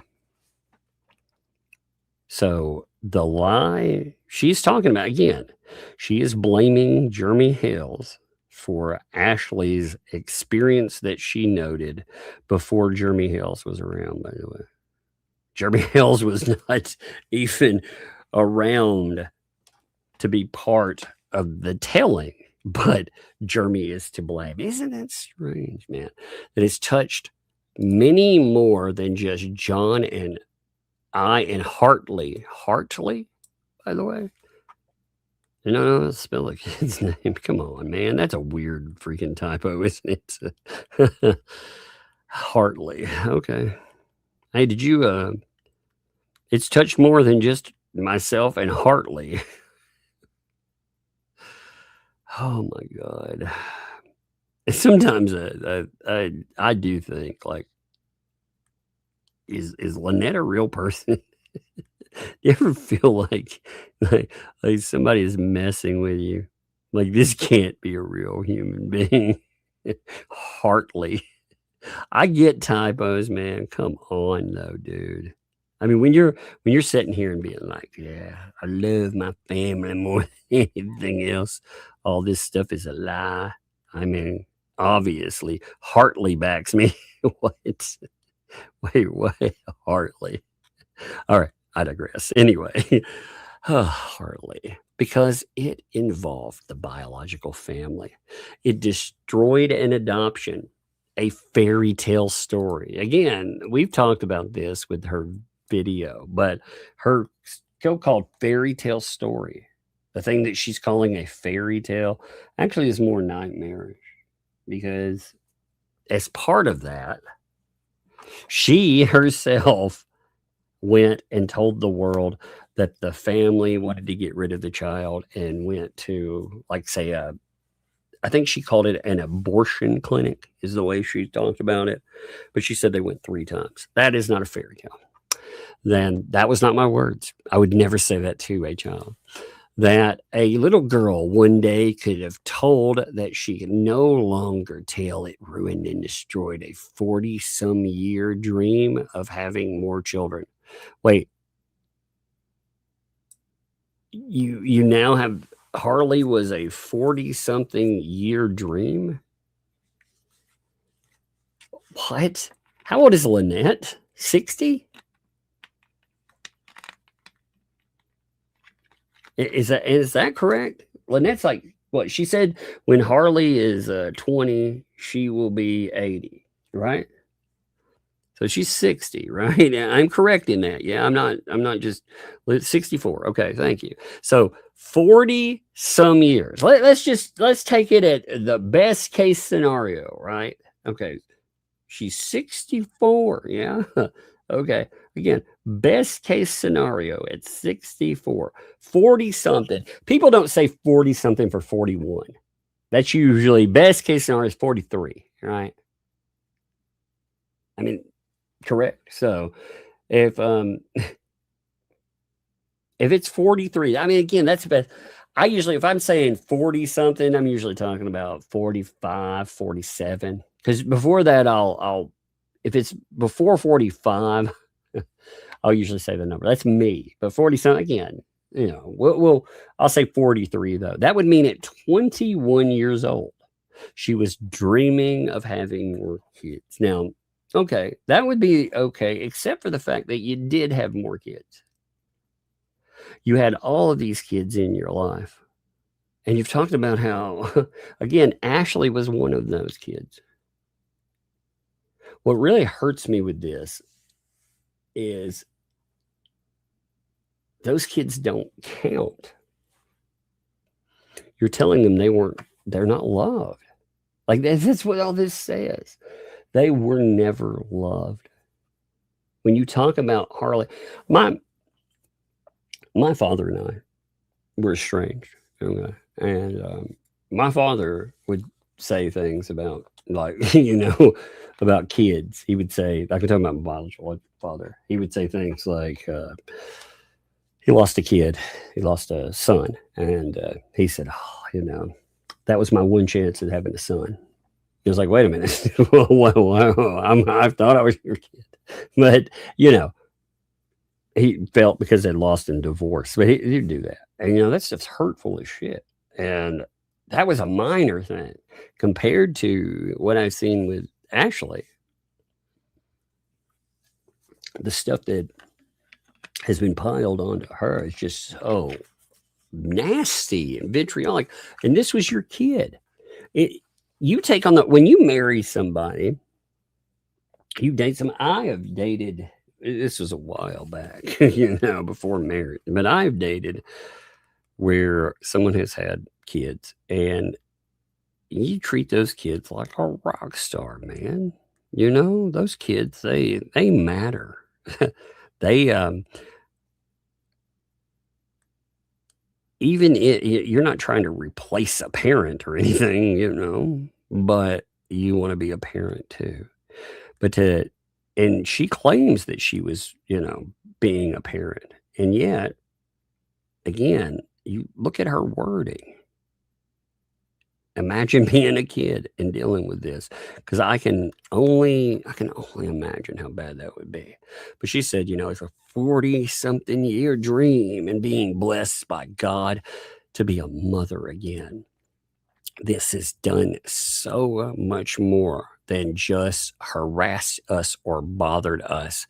So your kid is done. Like this is what I don't understand too. She doomsays about the kid, right? She makes it sound like the kid is gone, like it's not valuable anymore. Like it's a scary thing the way you talk about the kid. Like what all these things really say is they say you had a mental image of how this stuff should be. You thought, hey, I want to, you notice it's all I's. It's not Harley this or Harley that. It's I did this, and it becomes, again, it's not about the kid. Frankly, the stories we hear that are related to the kid, in fact, are actually quite disturbing sometimes. So he doesn't even know what he's done. And then everybody else believing in this garbage. They have no idea what they've done. And I pity the stand for God. I pity the stand for God? What? I pity the stand for God because you are all going to pay. And it won't be an easy payment because God doesn't like ugly. What a piece of shit. You call yourself a minister? God is going to make you pay. What a piece of garbage. Again, this is supposed to be ministering to the public. God will make you pay. My stepfather's a minister. And in that, he talks about a lot of things, even to some of the worst human beings I've ever met. He talks about God's love, and he talks about their value. He doesn't talk about how you're a piece of trash and you're going to pay. He may talk about you being a sinner and you needing to get right with God. But I mean, even if you believed this stuff, This a pro. This, again, she bragged about how she's an ordained minister, you know. So if you think that's normal, I don't know. I mean, I don't know how many of you have. I've been to some doomsayer church stuff, by the way. I've definitely been there. But Lynette Preston, basically, Lynette Preston is like, if you don't do what I like, then you'll go into the Hello Kitty. You know, it's like, what in the world, Lynette? She just sounds crazy. She does. But God don't like ugly, and he doesn't like this isn't what God is about. How do you know what God likes, by the way? You know what God doesn't like? God doesn't like any kind of sin. You know, God doesn't like liars. God doesn't like thieves. God doesn't like charlatans and frauds. You know, God doesn't like people who steal large amounts of money from people or lie about people and try to ruin their lives. I mean, my gosh. This is something else. I just never thought I would be listening to some batshit crazy weirdo trying to tell me about God. But that's what they do. Again, why? Because they have nothing else. All right. So I have to, you know, and in this too, remember, it was about Ashley, but it became about Jeremy because she's obsessed with Jeremy. And it's about all of us. I have my little girl pray for each and every person out there watching this horrible, horrible thing that's happening. We pray for everyone. We pray for our enemies? You know what's funny is she's used that wording. She's talked about me being her enemy. And I thought that was rather interesting because she seemed to love me when I, again, thought that, when she thought that I would put the Fats in jail for her. She seemed very happy with me then. I wasn't her enemy then. I was the greatest person ever. Isn't that strange? But we pray for our friends and our family because people love them. People not loved. I'm going to teach Harley that lying hurts people. Boy, she better not ever listen to you, lady, because you're crazy. And I hope it's something that she never, ever has to learn to do. 6 people like this, by the way. Again, I hope they're accidental keep up with likes. I hope that here's a question too, like a genuine question I would like for all of you out there. The Fats say that, you know, Lynette Preston is valued and blah, but why is it that when they interviewed Lynette Preston, they hid her words from the world? They put them behind a paywall and hid them, knowing that no one will ever pay $500. So effectively, they took her words and they canceled them out, right? Now, Leslie comes along and they don't do the same thing to Leslie. Oh, no. They show her words out there. And in fact, they try to raise money with her words. They're telling you, number one, that people don't believe Lynette Preston anymore. They can't make money off Lynette Preston anymore. So what they did is they stuck her words behind a paywall and closed it out. Meanwhile, Leslie comes along and, oh, they're totally trying to sell you the thing that is almost unbelievable. You know, and again, false accuser, you remember every one of these pieces of shit too that back that. Anytime. I remember one of them, one of those people with a mic, by the way. I remember their mugshot and them telling us that that them being arrested for, let's just say, a crime against a woman, that wasn't, they were not convicted of it. So therefore, well, that's interesting. So Hales was not convicted of something. In fact, the story is garbage. But that's good. I mean, if it's good for one, it's good for the other, right? The accusation, if the accusation is substance, if that means you're guilty, then I guess certain male with a microphone, I guess that mugshot speaks to the world. Maybe they're telling us about who they are. Let me pull up something here. want to watch something. There's a bunch of stuff, man. We have not got to. I love it. I love it. Give me a second. Oh, man. You know what? I didn't realize. So I didn't realize that there were so many fun freaking depot items. So we've got the lawyer. This one's really fun. I like the depot stuff. So we're going to look over another installment of the depot. I've been saying we would get to these. This week went insane. But here we go. Let's check this one out right here. I'm going to let it play for a second. I got to go grab something real fast. I will be back in 1 minute, but I'm going to let the beginning of it start. Actually, I'm going to listen until it goes to the middle thing because I need to go grab something. Give me 1 second.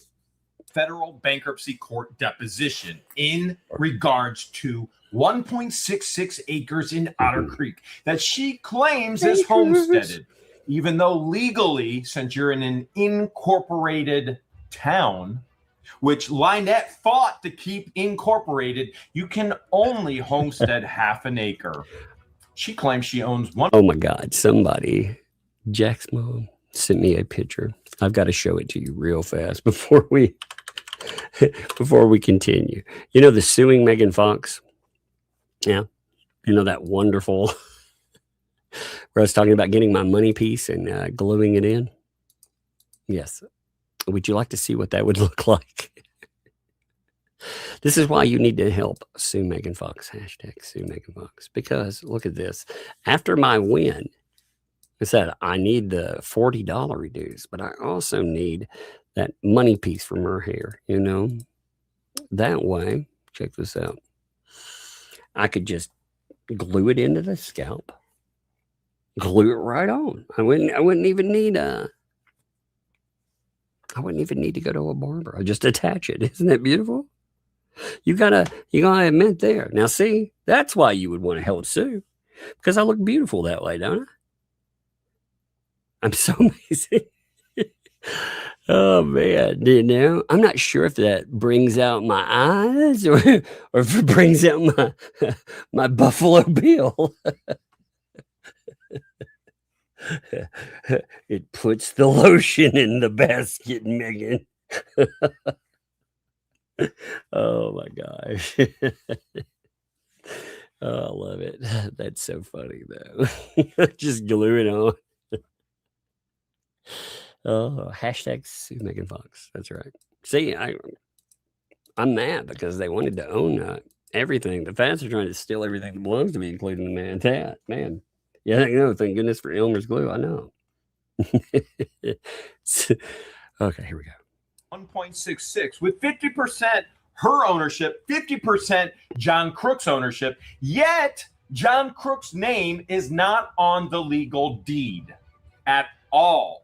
And she admits it under oath that he has no ownership, that she paid it all in cash for the property, and he was supposed to pay for permits and structures. Not only that, she states to Randy under oath, Randy is my lawyer, that she only found out about What the Hales because her friend Jamie Starr Johnson was having the hots for Jeremy. That's interesting because I happen to have a series of text messages from Lynette to Jamie Starr Johnson where Lynette is explaining to Jamie who I am. Lynette is a stalker.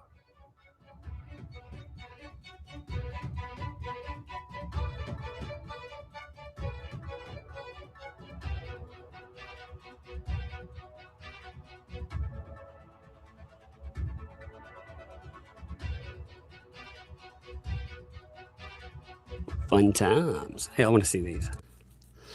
I had to get up and get something. So give me a second. I want to go back. Right there. Whoops. Shit. Come on, give it to me. I'm just going back to his face. Oh, actually, did that hit that there? Yeah, you know, what's funny in these is she said that when they moved across that so this is her new story, all right? It was actually not her. It was the person that helped her move. You know, Jamie Starr? Yeah. It was her. She was the fan of What the Hells, not them. So she has gone on record now trying to state that it was somebody else, Jamie Starr Jones, not her, that was the fan. Even though when we saw the picture's supposed to be of Jamie watching and Lynette being like, I don't know who that is. You know? But look, they're like, oh, yep. Oh, wow. Ooh. See, but she knows who they are. Yeah, well, who's the name there? Oh, well, look, that's them right there. Oh, my God. I forgot, too. Last night, they were also doing another thing. They are so they go in and they retell everything, right? They retell all the stuff that goes on. They were talking about how they did not go and drive down the road and check out, like, where Jeremy and George, the school out there, they weren't doing that. They weren't doing it. And we obviously know that they've in fact made up stories about how they were doing it. And they were saying something along the lines of, you know, that she had hurt her foot, like burned it. It sounds like diabetes is what it sounds like. I'm not saying she does have it, but her description back when sounded like diabetes. Okay. But she had talked about an injury. So she was like, hey, these people, how would they know all this stuff? You know, because you told people, you talked about it in the street. I mean, they're so busy spinning everything.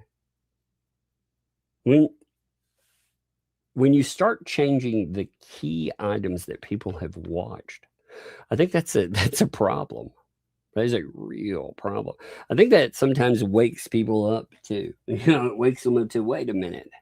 And again, when you ask people, like, there are some people that'll just follow along and pretend that nothing happened, even though they've been watching it for years. You know, they'll pretend again, the school thing, like that was never said about shutting down a school district.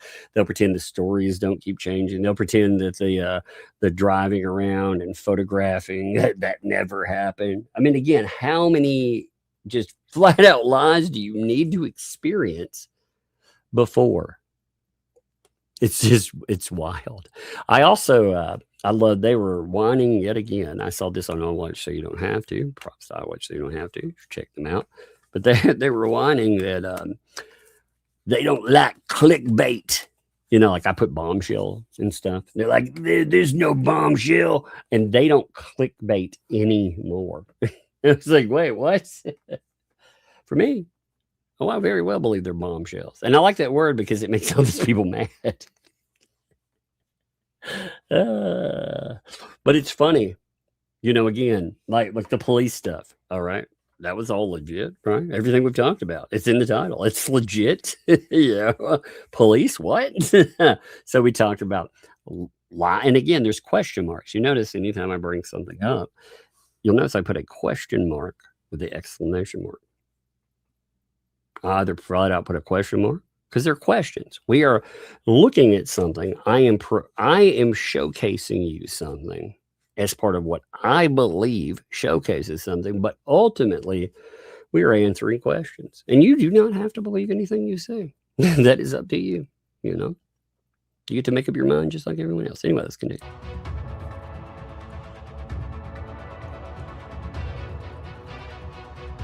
Oh man. Let's see. What does this one say? That will really help. That will really help your property in value. Yes, it will. The property that I'm going to buy across the street from them is going to explode in value, especially with them building an animal sanctuary in an animal area on their property. See, you tell me, she's lied about this. I didn't know who they were. I didn't know anything. Oh, well. So when you moved out and you bought property, you had the expectation that they were going to do all this stuff and it would explode in value. And if you would have left it alone, it probably would have. If they would have let Hales build on the trajectory he was going, he picks up this place, he turns it into a way to keep building and to turn things around. You know, he's got an easy way to keep building on. So it probably would have helped their property immensely. And it would have remained, there would be no question over it being their property. It's just so crazy. I don't know why they can't get along with their fucking neighbors. I mean, at the end of the day, these people, even when, you know, they want, you can tell they want to take offense to people.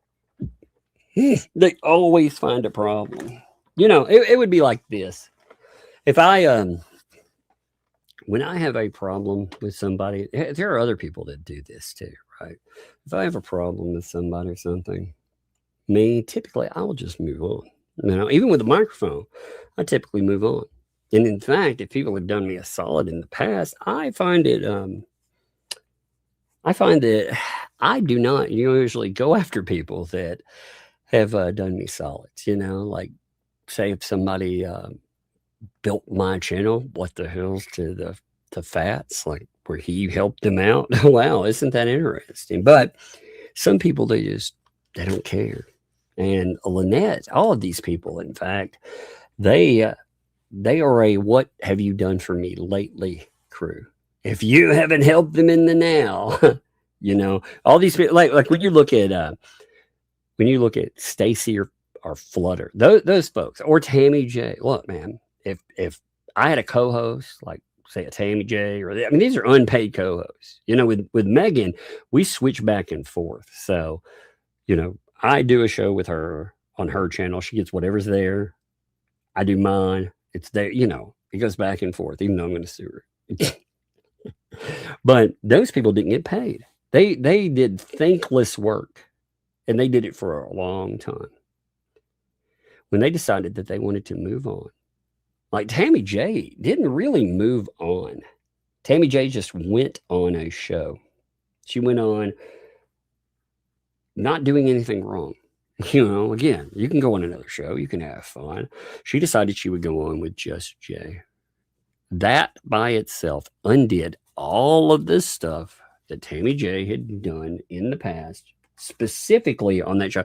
She wasn't part of like a group or a crew. You know, she was doing actual work for them. Just like, again, Flutter, man. Flutter was doing real work. She was doing it for the cost of a telephone, which is normally supplied to people when they're doing work for you for free. But they were acting like that was God's greatest gift ever. So, I mean, you see, you know, they will work you. They will work you for free. They will talk about how they're going to give you money. Like Tammy J, man, she won't get no money. But hey, you know, they'll pretend like you've got to swear fealty. And man, depending on the day, you can't go over here and watch this show or watch other people's show. It's unreal, man. Hey, wait a minute. I think I knocked my mouse over. Where'd it go? You ever have like a crazy day? It's like, wait a minute, where did the freaking mouse go?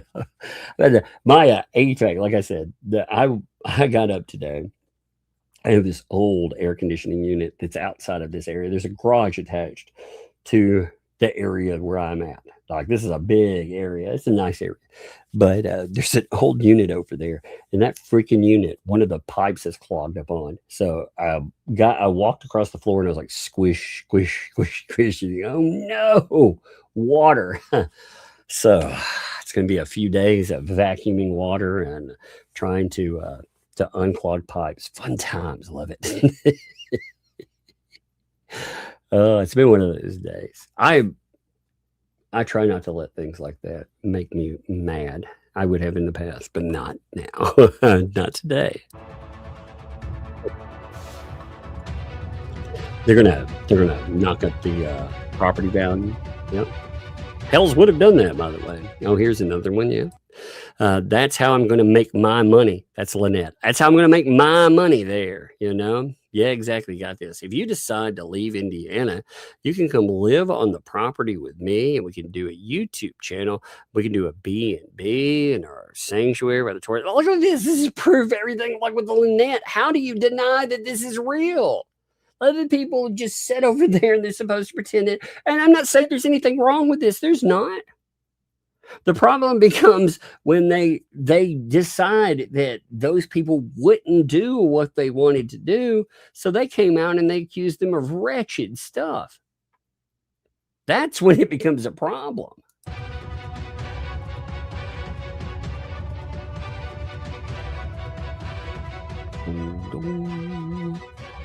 There's the picture of Lynette Preston that she says is actually Jamie Starr Johnson watching this because of the photographing. So this isn't actually Lynette Preston watching. She's not a fan of these folks in any way, shape, or form. You have no idea what you're talking about. Quit lying out there. Let me get my PR, babies. What's up? The last picture was a picture that Jamie Starr Johnson took while she was at Lynette's beautiful property in Northport. Lynette is showing Jamie who myself and George are. And she was shown this exact exhibit number 2, in her deposition, where she outright lies, stating that she only knows about me and George through Jamie. She lies a lot. So crazy. Properly named Lynette. Yeah. Or you could call her Live.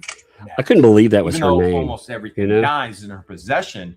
But she's gone live this morning multiple times on Facebook and YouTube. You're not going to believe this. She authenticates for the federal court that her interview with the toothless fat fleece of flea, which she did while she they talked about that too. So they admitted. They absolutely admitted, by the way, Jeremy, this is fun.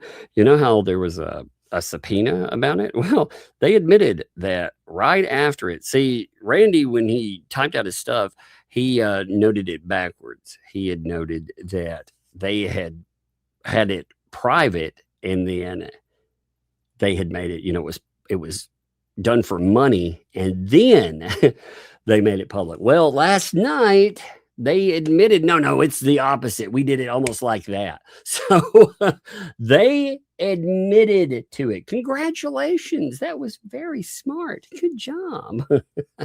In the federal bankruptcy court, she authenticated it this morning for the plaintiff, saying, yes, the plaintiff. I was live. I know that I have my face covered, and that is just for my preference right now. I can assure you that is the planet's preference. But I wanted everyone who ends up watching this to hear my voice. I did a live on 2 felons who commit fraud and gave a lot of my truth. My truth. And about what's going on. But I'm going to say this right now. Doxing someone's adoption papers, putting my little girl's sealed private adoption papers on the internet, naming her, using her name before birth and her name after the adoption, or her name at birth and then after the adoption, is 100% illegal. Finally, Lynette and I agree on something. She breaks the law a lot, because the only person who ever placed adoption paperwork out on the internet was Lynette. The planet has copies of it because Lynette made it public. Now, maybe she just doesn't remember this. You know, she has PTSD since she was a child. Wait, nay, it's all the stress from the abuse from John Crook on the property. Nay, it could be Jeremy Hale's fault. Nay, you understand the constant victimese here. She is a pathological liar, complete and total manipulator. The only person that ever put these documents out online was Lynette, and everybody has copies of it. So get ready. Apparently, the cops are coming for you. Randy goes on in the deposition to ask about this property, which we now know Lynette's legal name is not on the deed, except we still don't know Yeah, I her was about to actual say. legal name. We I was know about to say, what's her legal name again? Because I don't. Well, apparently it's not the thing that's on the deed. Oh Lord, what a weird scenario. This is weird. The only time I've ever heard of someone not wanting to give their real name is, "Hey girl, what are you doing? You getting up and getting around?" Yeah. Hey, watch out. There's water leak. You can see it on the floor. Hey, look, no, over here. Look. You see over here, you see how the water there, it's leaking through the wall over there. Do not get over in there. Okay. I'm going to have to wet back I'm going to have to move all of that out. Everything. This way? Yeah. All of that stuff on the wall. Everything's got to move. I got to take it all out. I just, yeah, it's a lot of work. You going to help me do that tonight? No. No. I'm going to be sleeping. I'm talking about after my live stream, I'm going to do it. You know, you took me in after you like. Hear this? No, I can't help you. What good are, what? I thought, what good are you for work then? I thought you were going to, like, you were my little worker. I'm just waiting for my brother so I can get my game. She's so funny. She's like, I'm going to play my game. I'm just messing with you. All right, we continue. John Crook's name. It has nothing to do with the deed. Property records websites means nothing compared to the actual physical deed. She admits under oath Crook's name is not on the deed. As a matter of fact, in a live stream that evening or the evening after, she states in the live chat, she states publicly as well, that she and Crook are going to go down to the recorder's office and fix everything now on the deed. You're in the middle of a federal bankruptcy lawsuit where the federal court is seizing all the property, not 50%, 100%, which they are telling the judge that there is no ownership by. If I want you to think again, if the worst, even if the not so worse outcome would be losing half the property, right? But they lose all of it. You know, the other problem she has, you know, when she's redoing all of this, she's going to have to make some kind of a deal with the camper place to keep the camper. They're going to have to work on a deal for that. They're going to have to make sure that they that's aligned. And they'll have no safety. By the way, they'll have no safety net whatsoever. So if they mess up, and they don't end up paying for something, this go 7 years. They will have 7 freaking years that they will not have a safety net at all. So that, I mean, that's one of the problems with the bankruptcy. You know, you can, if you're having problems and you've got all these issues, it allows you to clean the slate, you know, push all this debt and this other nastiness away from you. But you can't have any more problems for a while. 7 years, a long time. Especially like Lynette. Again, Lynette's not a spring chicken. You know, if we said that she finished today at 64, that'd be 71. Crook either. There will be no 50-50 division, that they are going to seize it all, and they have offered the property to me. Here's another question, just random. I know. I'm stopped this again. What is the plan for the Turtles long term? Seriously. Okay. How long? John Cook, I mean, if you take half of what's said with him, he's a mess. And Lynette Preston, how many more years can you really take care of those kind of animals? I mean, are you anticipating, like, I can't imagine making, so my oldest is about to be 13. I can't imagine forcing my oldest to go out every day and to take care of animals that we have to get food from Winn-Dixie and stuff from. We can't afford, you know. I mean, now I've lived on farm. Now I've done farm work. I've done hard work, you know. As a teenager, I used to work for a farmer named Mr. Grissom. Mr. Grissom, woo, baby. we worked hard. You know, I learned about building barns. I learned about how I also I learned stuff from my grandfather and my uncle about cattle. There was a time my grandfather, he and I went out, we were checking out cattle my uncle had. And my granddad, my granddad had an old truck. He'd gone out there. He was retired. So we just, he's piddling around, as he'd say it. We went out there and he's like, man, he's like, that bull there is mean. It's like those heifers, it'd be herefers, I think is the way you say it. Those herefers, they really get them worked up, and that bull's mean. Then all of a sudden he's like, he was very stoic, very calm. He's a veteran, World War II vet. He'd lost a finger in there, I mean, he's a hard man. So he was very stoic, very calm, didn't say much, didn't ever lose his composure. Well, the one time I saw him lose it, he was like, get in the vehicle now. Get in the it wasn't vehicle, get in the car now. And he kind of pushed me towards it. So he pushes me and he goes in too, like right after me. And that freaking bull, it was worked up. I mean, it was very worked up. Again, female cows out there. That bull hits that freaking truck, smashes that door closed. It was very exciting stuff. But I've had the whole point in that, rewinding that story, the whole point in that is to say, I'm not saying that hard work, doing that there's something wrong with it. But man, she said essentially that this kid, I want her to love these animals forever. They become her burden, not her responsibility. They become your burden. And they're not, according to Lynette, they're not making now. They're making money. They do make money in the now, but that will not last. Right now, we see these people over on the antis. They make money by being anti-Jeremy Hales.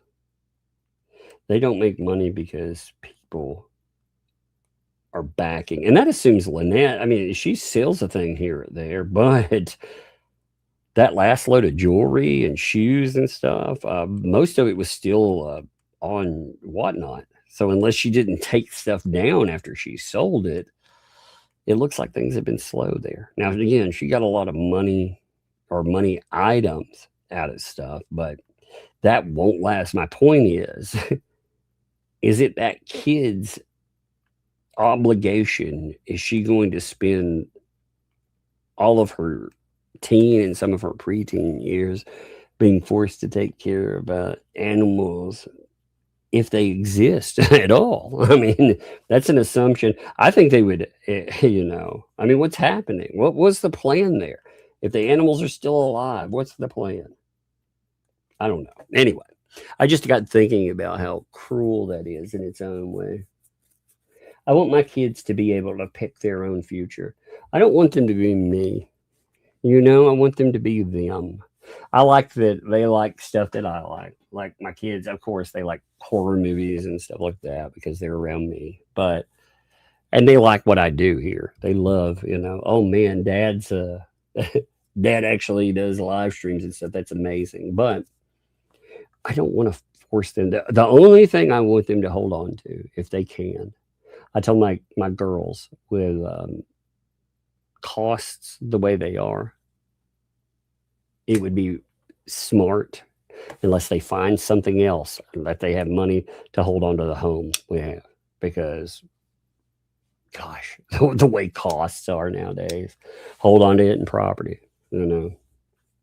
unless they want to sell it off. But if you do, but everything else, I don't want them to I want that because it helps them out. I don't want to put an obligation. I don't want to put a millstone around them and force them to carry on something that I started. I mean, if they like something I did, great. But you know what I mean? I figure all your parents understand that. You want your kids to have the best in life. I want them to have more than me. It took me years to find my way.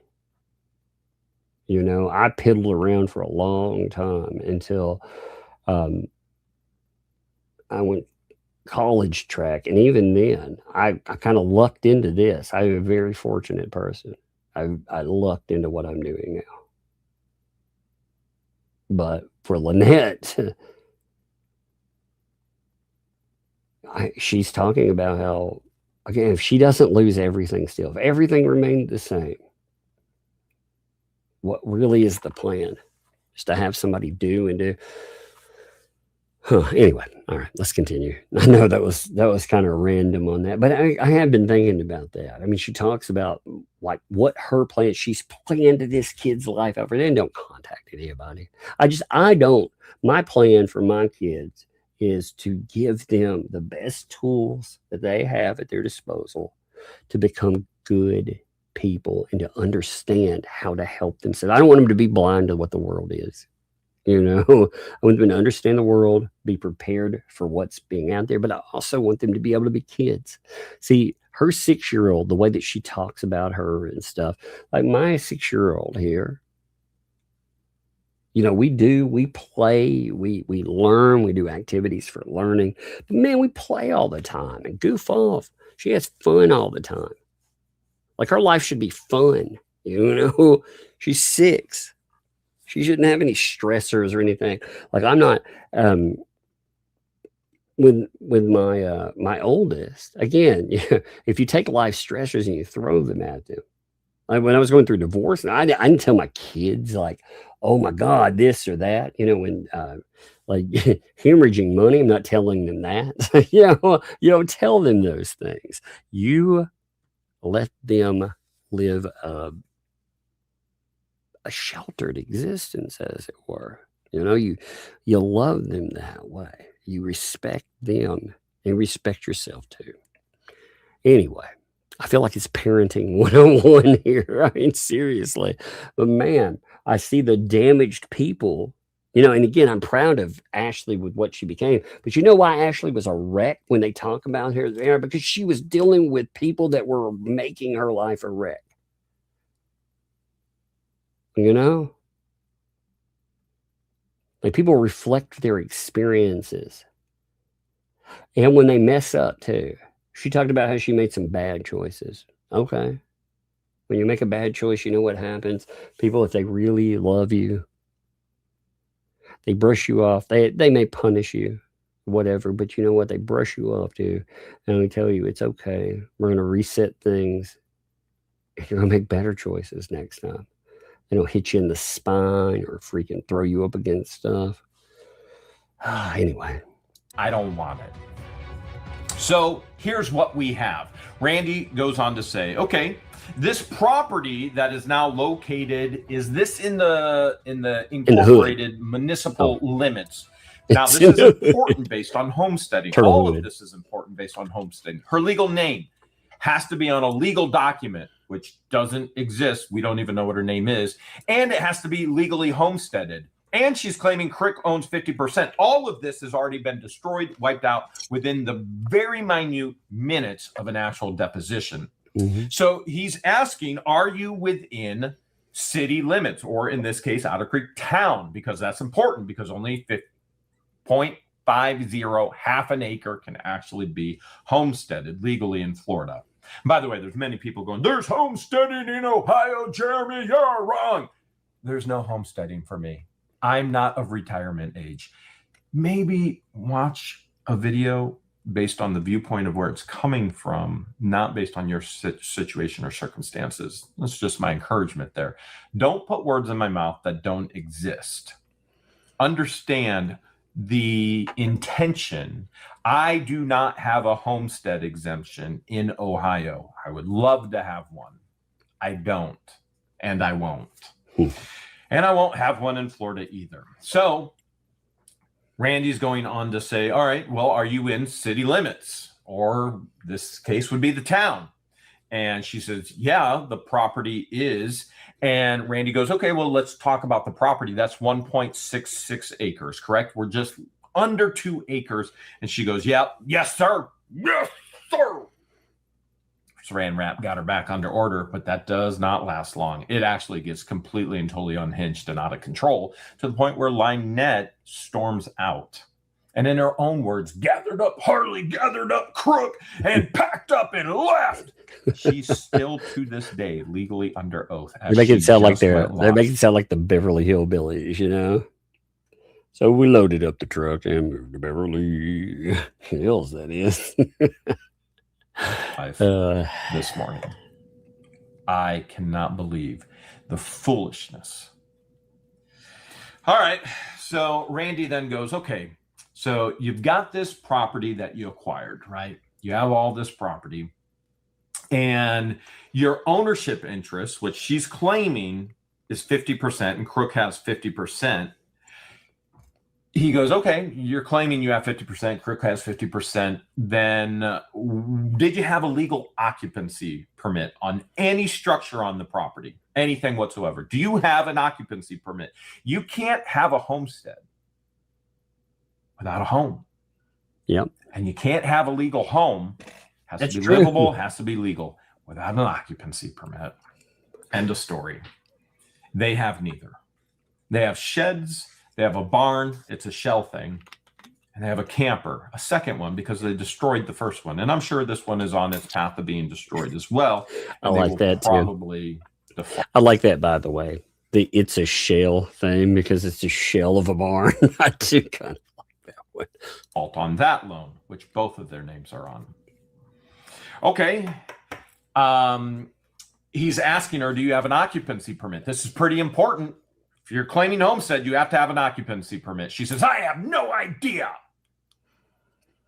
She goes, there is no one living there. He goes, okay, let's go over this question again, as he's had to do time and time and time again. Let's go over it again. Pay attention. Listen to me. Look at me. This is a conversation. Stop going off on these different directions that nobody asked you about. When you closed on that day, on that beautiful piece of property in Otter Creek that Jamie Starr Johnson told you who your neighbors were across the street, which is a complete and total bold-faced lie.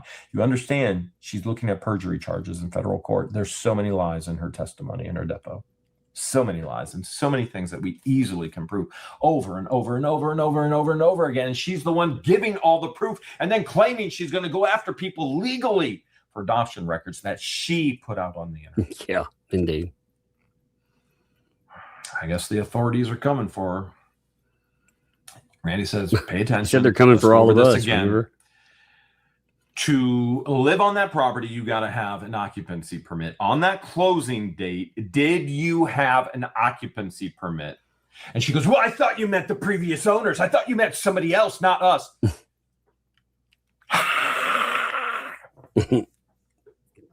Who else would Randy be deposing? Right. Previous owners, big sis, little sis? No, they never lived on the property. They bought the property through tax sale, which is on the recorder site, which is the only place Lynette knows how to see any information on the past on this property. She never knew and still doesn't know to this day how to find tax sales. And the only way you can get a tax sale piece of property is to pay the back taxes. Then you wait years for them to default on those taxes, and boom, you own the piece of property in Florida. She did nothing. She didn't know about this property until she was watching What the Hales, and then she told Jamie Starr Johnson, she's going to make all of her money this way. There's a plan. I didn't show that text. There's a plan how she's going to make all this money. It's sick. Now, there's been plenty of people who have made their money off of me and my name. There's entire families that I've done nothing but give to, who have then done nothing but cause me problems. Yep. Heartache, hurt. They've all benefited from me, my name, my businesses, as they trash it is sad over and over again. Isn't that interesting? To be honest, that is actually very sad. It's very sad that you can do for people and you can help out people and then just have them like screw you over in the process, you know? It does kind of, I don't know. I see this stuff and it's the reason that a lot of YouTubers won't help people. Again, I've never had a person to this level, like one of these people, but I've had it. You know, there was a person, I'm not going to throw their name in, but there was a person, for example, I had helped out with comic book stuff. In fact, with the comic book stuff, I had helped them raise, on my part of it, over $10,000 just on their comic book sales. I pushed it up. So of course, being the remembering great people they were, I didn't help them out with their second comic because I had a bunch of stuff going on, you know, which I didn't talk about at that time. I've talked about some of it now, but they decided that wasn't enough. So they decided to complain about me because I wasn't helping them. And yeah, then they joined up with people that did not like me and tried to go after my channel. And their comic failed, by the way, after they did it that way. They, as far as I know, they don't do comics anymore. But yeah, I've seen that too. I've seen that. A lot of these people, it's just like most of the antis are, what have you done for me lately? You know? It doesn't matter if you've done for them, if you're not doing for them constantly, if you're not kissing their sorry backsides, they turn on people. They turn on them. I mean, again, how many examples of that do you have to see? And I'm not talking about, look, like the mods, for example, when the mods decided to do their own thing, they hadn't turned on her. They just left.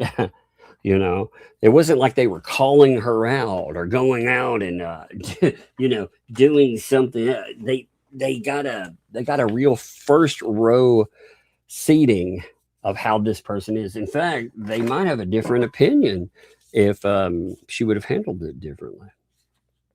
But that's who these people are, isn't it? How people can do this. By the way, there's more lawsuits coming. As a matter of fact, here's one right here. Look at that. There's another lawsuit. Isn't this amazing? Look, there's my legal name. There's my legal name from a legal document. That's the importance of a name. I've been called up for jury duty. I hate jury duty. This is going to be fun. I hate jury duty. My mom just got jury duty like a few months back. She had to do that. I told you all about, she had to go on a case for it, but it was really funny. My mom, I kept telling her, she was like, I've got things I have to do. And I'm like, well, you do what I do. She's like, what's that? You tell them that anybody they put in front of you, you're going to find innocent, because I don't trust the government. And she's like, I can't do that. I'm like, oh, you can do that. You can if you want to. She's like, I've got to do my civic duty. Oh, she said that. I was like, okay, well, you know what that means, Mom? That means that you're going to end up on a jury.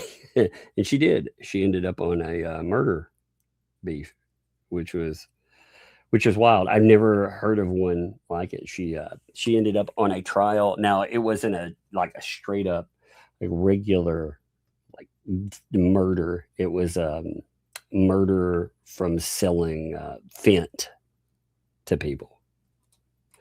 You know, it was very weird. You know what I found out from that? We'll go back to our video in just a second. But what I found out from that was this, that the court, or not the court, but the prosecutors, they had taken over a dozen dealers that this person had and was actively getting stuff from. And they took one of the people that apparently they thought was the worst of the bunch. And they decided that person was the one that caused the end.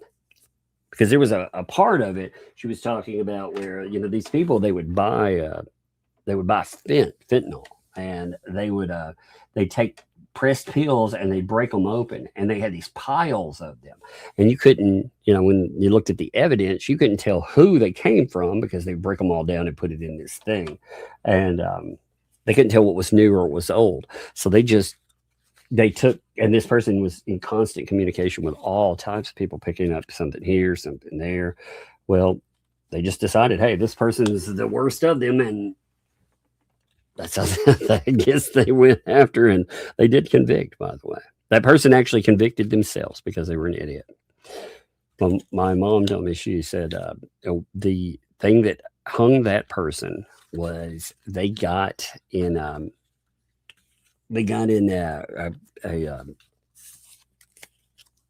let me say, I can't remember if they answered questions at home or if they went to an interrogation room, but I think she said it was an interrogation room.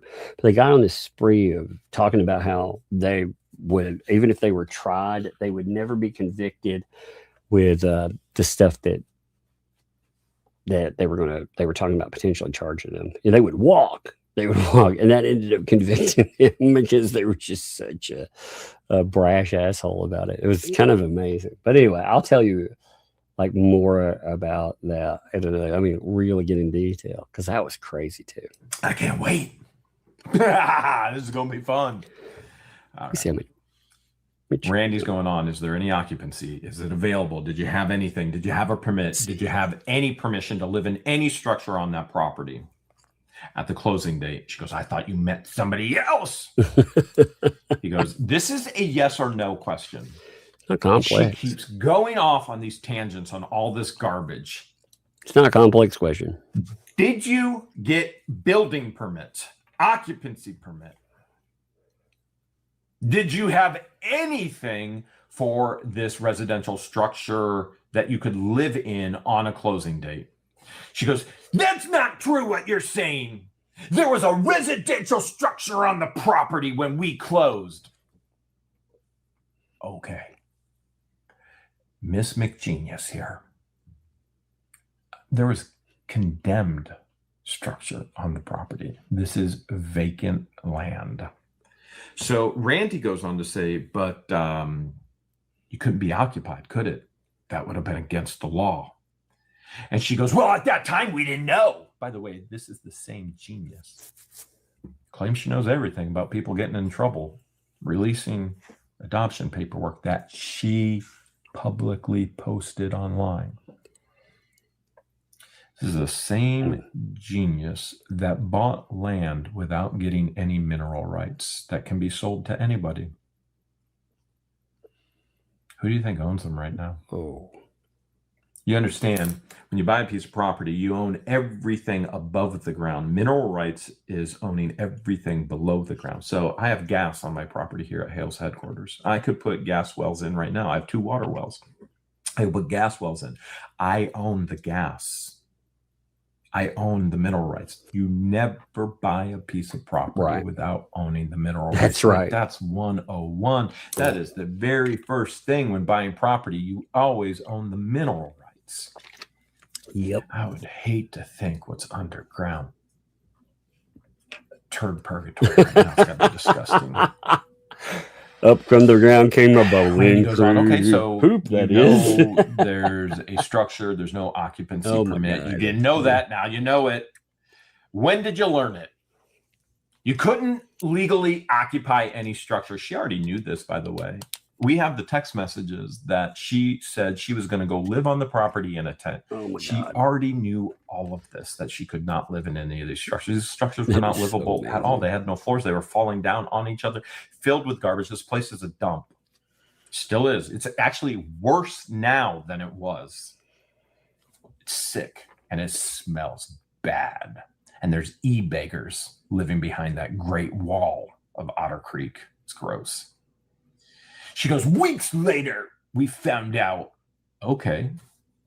Randy wants to know, when did you move on the property then? She goes, 8 months to a year after we cleared it all out. Wait, so if it took you 8 months to a year to clear all this property and clean all this property, where'd you live? She goes, the campground. Wait, how does she know about the campground? Oh, that's right. She was watching What the Hales and showing it to Jamie Starr Johnson. Isn't that wild? So she gets caught. Randy goes on through and she lied a about series of questions because this is very pertinent and very important. Have you ever been on that property prior to closing? She goes, yes, with permission of the real estate agent. Absolutely had 100% permission. Now, This is very important. You have to understand this. Lynette continues to tell a lie, and Crook continues to tell a lie as well, is that they saw me driving my tractor up and down North Otter Creek Avenue. Mhm. I would have no purpose whatsoever to drive my tractor up and down North Otter Creek Avenue. Yeah, that didn't make sense. When they purchased this property, because I did not own the schoolhouse yet, and I take the tractor back and forth to the schoolhouse, around the corner, to the ranch, wherever I need the equipment. I can't drive straight through.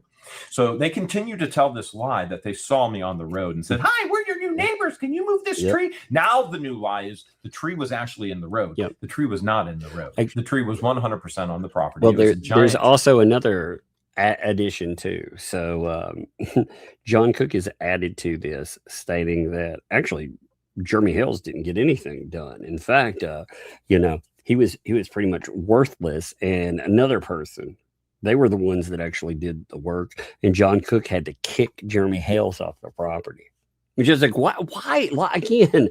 Why lie and keep retelling these things that if you've already established a narrative on? Like, stop going back and retelling things and hoping they look better for you, because people don't hear the new narrative. What they do is they hear something that conflicts with the old one. You know, that's the wildest thing to me. They have tried to tell a brand new tale where they didn't ask for in Jeremy. You know, he actually didn't really do anything for them. I mean, again, dude comes over to help out. He's burning he's burning his resources. You know, he's burning gas. He's using his machinery. On top of that, they don't actually own the property. And he's burning his time too. The most finite resource there is. He tries to help them out like a decent neighbor. You know, what disgusts me too is all of these fucking people act like they talk about Jeremy Hales being an outsider, essentially. They talk about him being, well, forgive the wording, but like a carpetbagger, you know, this northerner comes in and I'm like, wait a minute. The PR people that pretend like they're tried and true Southerners, where are they from? Because they sure as shit aren't Southerners. Lynette Preston, are you from Otter Creek? No. I mean, it's so bizarre to hear that. And when you have somebody that's actually from the South like me, you can tell that I've been here. I've been here for a long time. Oh, what do you get? Yep. They try to be like, oh my God, those accents and more. Again, they hate people from these areas. They think they're shit. They just thought there was money to be made off of Jeremy Hales. That's why they all came here. And that's why they all cover there and pretend they love the place. My tractor, frankly, wasn't big enough to actually push it. So I was able to break some branches off. And then Crook is going on now saying that he kicked my... Oh, yeah. You know, I couldn't remember. He mentioned this here. My bad. Kicked my honey buns off the property. Yeah. Both lies. Number one, yeah, a new narrative. They never saw me driving my tractor up and down the road and said, hey, can you come and help us? Number two, Crook never kicked me off the property. Now, Lynette was there telling me that she was going to boot him from the property. Why would they kick? I mean, that doesn't even make sense. Like, why would they boot him? Because, you know, before, the prior narrative was they were all good buddies and pals until someone said something about the child. They should get rid of it and give the child to them or something. You know, that was the prior narrative, which was weird by itself. But now this could look like you kicked him off the road. What? That doesn't even make sense to me. The very first thing she said is she wanted him out of his life and she wanted him to... It's sick. What happened was Lynette emailed us at whatthehales@yahoo.com, which we have the email. How difficult is this for her to understand? She's caught in this lie so deep, so ridiculously deep. She emailed us. It's just like any of these people. Like I showed you the emails that Leslie is sending Jeremy after her supposed event that she reports weeks later, once he effectively burns her in her eyes. So they don't care about the lie. They just care about hoping to do damage because they're awful people. Again, they are the reason that you can't believe people. I wish I could believe anyone that says they're a victim. I wish this was a beautiful world. But anybody who says you just listen and believe, because that's what some of these people are like. You can't question a quote unquote victim. All right. If you think everybody is trustworthy, then people who call themselves victims, then take a group full of people, like 500 of them, say, put them all in a shared online room and give them all access to your bank account. Because they're all trustworthy. Nobody will steal your money, right? Some of you are like, I don't have any money. Said, hi, we're your new neighbors. Can you come over and can you bring your tractor over and move this tree off of the property? I went, okay, established a date. That's the neighborly thing to do, right? Yep. You have a new neighbor, they need your equipment. I have no problem helping my neighbors out. Yep. When my neighbors are stalkers, when my neighbors are actually neighbors putting up signs saying I did something inappropriate to a then 3-year-old, which is now almost 7, still in diapers, that is a major problem. We're not neighbors anymore. No. Or neighborly. So she goes on, did you tell anybody? You tell anybody that, or Randy goes on to say, did you tell anybody prior to the closing date? They all use nicety against you. It's a weapon. They all do it. Like again, if you take the story with Leslie at face value, what do you have? You have somebody that told Hales that she wanted to meet up, that she wanted to talk, she wanted to do all of this stuff because these people were horrible and they were misusing and abusing her. That she had information she wanted to give on them. Now, if you take her word at face value, right now, the news story of it, she is meeting up while all of these other people know about it so they can screw over Jeremy Hales. They've talked about that. They say, we were playing him. So play for what purpose? What was the purpose in playing him? To get some text messages? No. They were hoping that maybe they could get a compromising position where they could get a false accusation. But that's what nicety with people like this gives you. See, that's why when people are like, oh, even though these people admit, I'm going to choose niceness. Not me. Fuck these people. I'm choosing niceness. Because you know what? They will bury you on that hillside. They will. They'll bury you right there because the high ground with people like this, they just use it as a weapon against you. In 2021, that you actually were the owner of this property. And she goes, well, I probably did. We already put down the deposit. Our money was down. We made an offer. Whatever it is that you do. Hold a second. Whatever this it is woman you has do. owned how many pieces of property? Iowa, Northport, now Otter Creek. And she's saying, whatever it is that you do. Whatever it is that you do. Okay. So she's admitting probably, but she's not giving a definite answer. She's not giving a positive. She's not giving a negative. Gee, shocking, right? Oh, it gets crazier. Randy goes, well, you're an intelligent person, aren't you?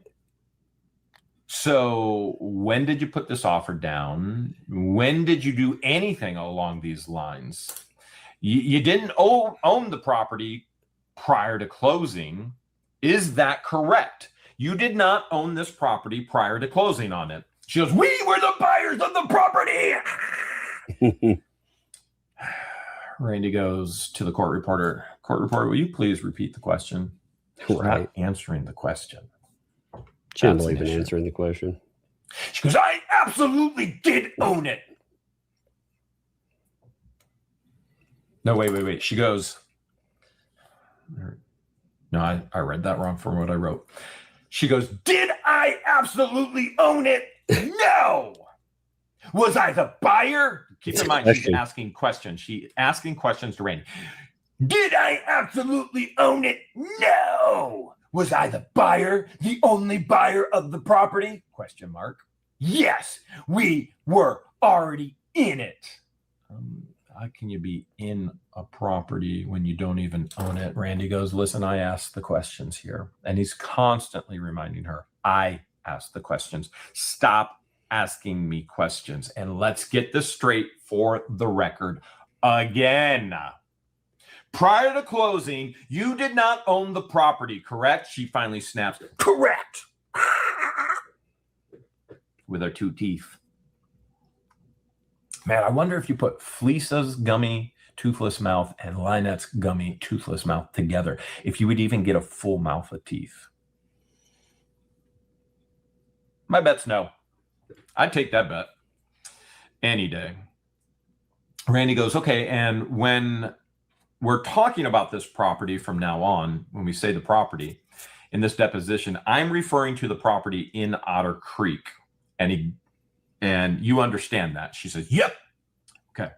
So again, prior to the closing, did you tell people that you were the owner of this property? You did, didn't you? Isn't that correct? She goes, no, I didn't. Never. You never did that? No, I didn't. You realize Randy already has the email. Randy has all the information. Randy has all the evidence. He knows all the answers of all the questions he's asking before he ever even asks it. He goes, okay. By the way, remember, she took a picture. Always assume that. Look, they talk about Randy and fishing expeditions, right? Oh, he's just fishing for stuff. No, lawyers, they have all of the answers before they ask questions. They may be trying to expand a little bit or see what's there, but oftentimes they have something and they're just trying to let you lie your way into a hole. That's why, again, look, Lynette, since that part's over, I can know what harm did admitting they moved in and they could have been like, look, we had a breakdown in relations with these folks. They don't have to retell the same thing over and over again. They could have answered what was really funny is they could have been honest at the beginning and been like, yeah, we were viewers for sure. We were. Then later on, we had a breakdown in relationship. But again, to say these things and to do things, you have to have rational people that you're dealing with. And these folks are not rational people. With Jamie Starr going, new neighbors, hearts on the mend. I've shared hearts on the mend, baby. So much, I'm not even going to take the time to do it again. So you realize Randy is now referring to new neighbors. And he goes, did you tell people that you were their new neighbors? And what does that mean to you? Yeah. And she goes, neighbors, they're going to be our neighbors. They are our neighbors. Yes, I said it. They're going to be our neighbors. We were purchasing the land. Now, I underlined that quite a bit there, like 3 underlines, because she didn't say house. Yeah, that's true. She said land. That's true. There's a deed, vacant. Well, they said that. So off of her discussions on this too, she has said multiple times that there were 3 homes, right? Condemned. Got to tear this down. Got to do that. So again, I make this clear. I don't root for the government to take anybody's shit.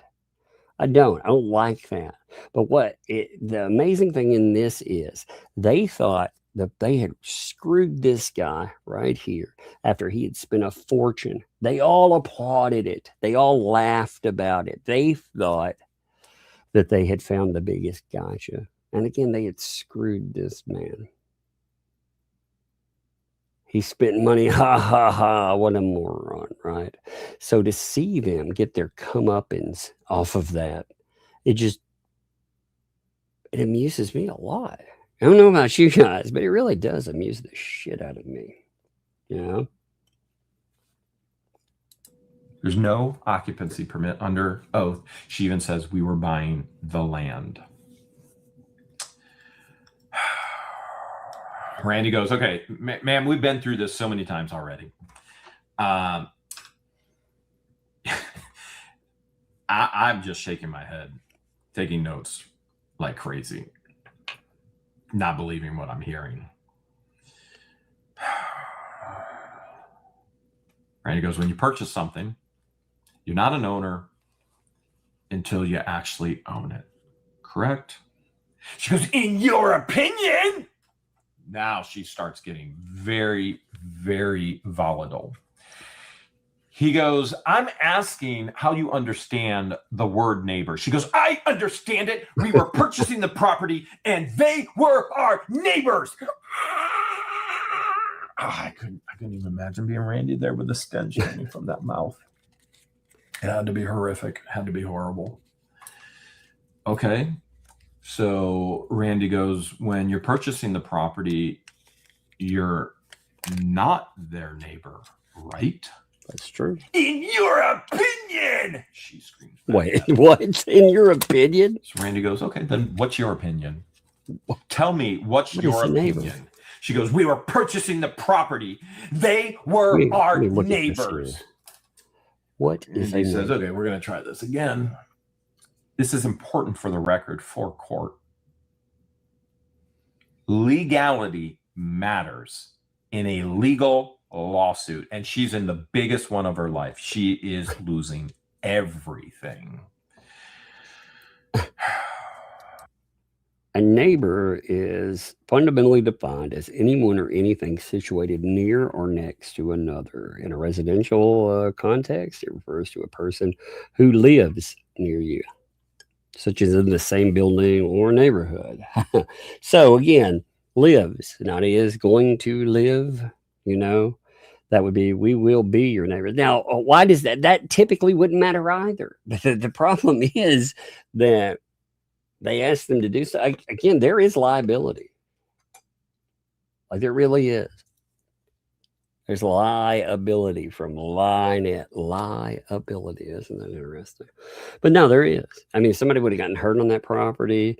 You know what would have happened? Lynette, you know, she wasn't set up for anything on that. So what would have happened? Well, Lynette Preston, even if Lynette would have gotten hurt, like say Jeremy was there, he's driving his tractor. Lynette, John Cook, his crotch bandages, they get caught up in one of the spokes and terrible things happen, right? Lynette, after cheerleading, being like, rah, rah, no more. And then she would have, after she celebrated it like it was the end of the Wicked Witch and freaking Oz, she would have probably wanted to sue. And when she sued, there would be an insurance, you know, set up on the property to sue. They would have been suing Jeremy Hughes. So they lied. They caused liability where if anybody else got hurt for real. But they themselves, I'm surprised, honestly, they themselves didn't try to use it as some kind of setup.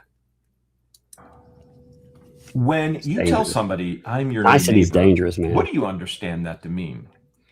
Do you understand it to mean, oh, I'm not actually your neighbor, but I'm trying to be your neighbor?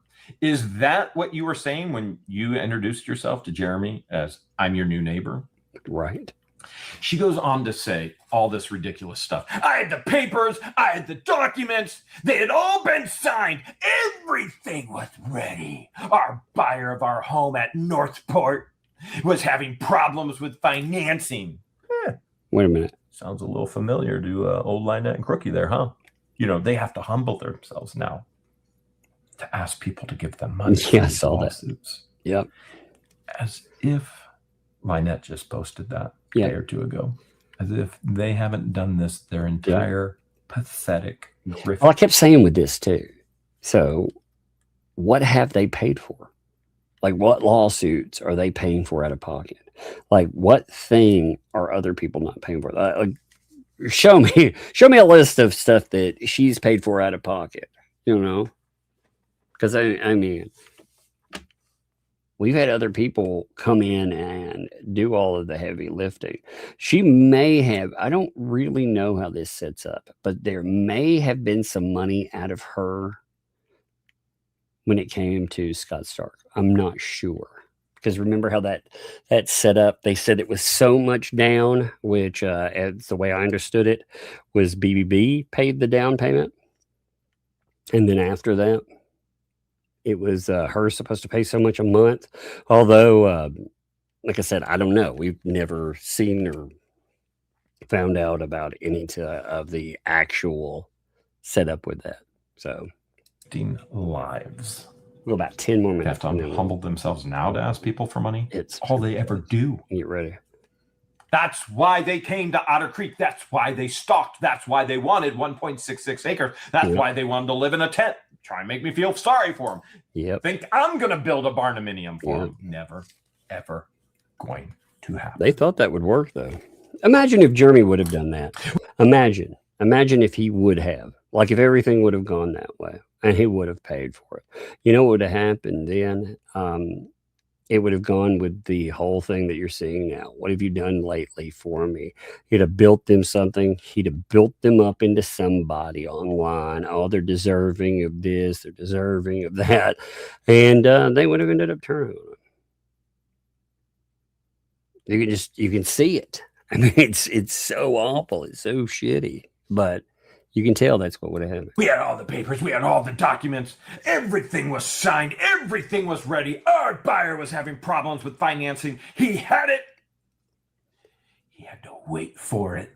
So there was a period of time that we had to wait for the money to get cleared. Interesting. So they did have money at one point from him, the buyer. After, I'm almost positive. I cannot prove it. I don't have proof on this one. I'm almost positive they probably broke an agreement with whoever remodeled that house in Northport. So, they did not pay for the remodel. No. So, okay. Somebody showed this to me. This is, it was not Habitat for Humanity from what it looks like. They borrowed the money from the area itself to fix it up, and then out of the sale they had to pay back. So that's the way the paperwork looked. Now again, I'm not saying that conclusively, but that's how it definitely looks like it. You know, it came out of that final sale price. Another organization did, and then they turned around and flipped it, and they both had 65 grand in their pockets. They split the profit. It was a rug house. Before they were in it, while they were in it. So she goes, in my mind, we are the buyers of the property. And Randy goes, yeah, but you didn't buy it yet. You didn't own it. And she goes, whatever you say. And she starts getting nasty with him. So before she won't even look at him, before she won't even make eye contact, and he's got to have a communication here with her in a deposition. Now she's just, whatever you say, whatever you say. He goes, no, it's not what I say. This is your testimony under oath. You testified this. I can't put words into your mouth. You need to confirm with a yes or a no. In July of 2021, did you own the property? Right. She goes, in July of 2021, no. It's odd because I have an email from her in July of 2021, multiple emails, stating that they were the new owners of the property and could I come over with my tractor and move the tree.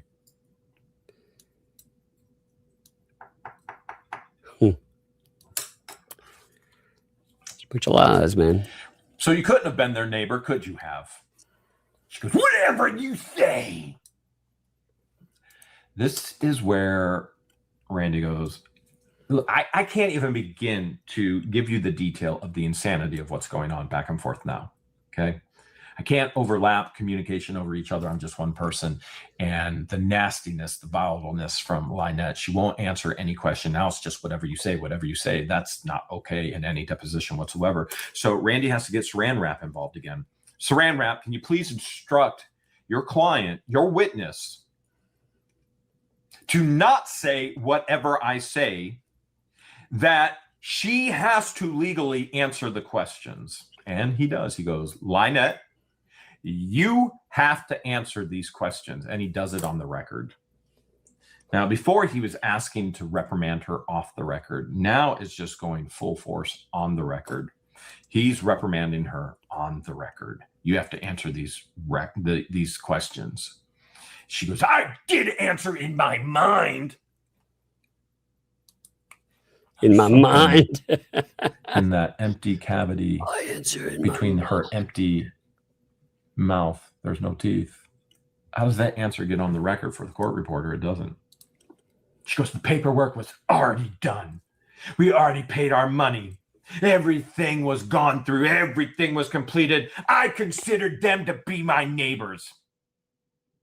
Could I have been wrong? Now she's asking Randy questions again. Obviously, she was wrong. She was lying. And she had me illegally trespassing on a piece of property multiple times. Lying, stating that she was the owner and had me on the property with my tractor. And then again, she told me, oh, go film it. You can go film it. See what it's all about over there. She wanted promotion. As you could see in the text messages with Jamie Starr Johnson, she was going to make her money. And she was going to do it by using me. Plenty of people have done that on YouTube. Want to befriend me? Want to start up a channel?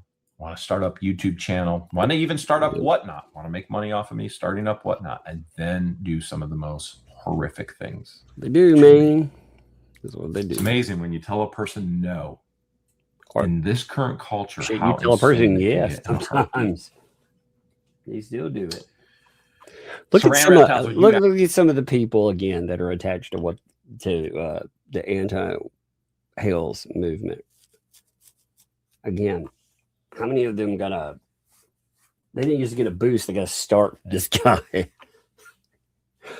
It doesn't matter. They're like, oh, he's terrible, he's mean. Well, fucking walk away then. What's the problem? Well, you got to burn, again. It's amazing to me. Because they can't just take what they had and go, they've got to replace the guy now. That's what they want to do. They want to replace that again. They see him as a get rich quick scheme, and if that doesn't work, well, then I think they try to push him even further. They thought they would end him. Now let's do this. You know what we'll do? I'm going to read super chats, and then we'll see how much time is left because we are getting close. If there's some time, we'll hit a little bit more of that. But let's see. So let's go through. Let's check and see what's here because it is 12 after, and I don't want to overrun. Obviously. You got Hale show tonight. So let's see. Man, why does it keep starting on that freaking one image, by the way, off the side? So Max Lab, thank you for the super chat. Appreciate you kicking it off. There's Dinah's mom. Thanks for the 5 for hashtag Sue Megan. That's right. Hashtag where's my $40? That's right, Megan. Where is it? Come on now. 9 Pen. What's up? Thanks for the 5 gifted memberships. Thank you, 9 Pen. Appreciate you. That's awesome. It's great to see you as always, dear. William, thanks for the 5. Your anonymous admirer is truly like a ninja in the bed sheets because no women can tell, quote unquote, he's been there. It's hilarious. I love it. Love it. That's funny. Something to bark about. Thanks for the 10 there. Thanks there. Okay, let's keep the puppies and the dogs out of treats taken. That's right. Out of the threats, out of those. It's true. Got to keep out of the threats to tuck. Poor animals, right? Sending love from Arkansas, aka Arkansas, your way. Thank you. I used to know a guy who called it Arkansas. So that's why I said that.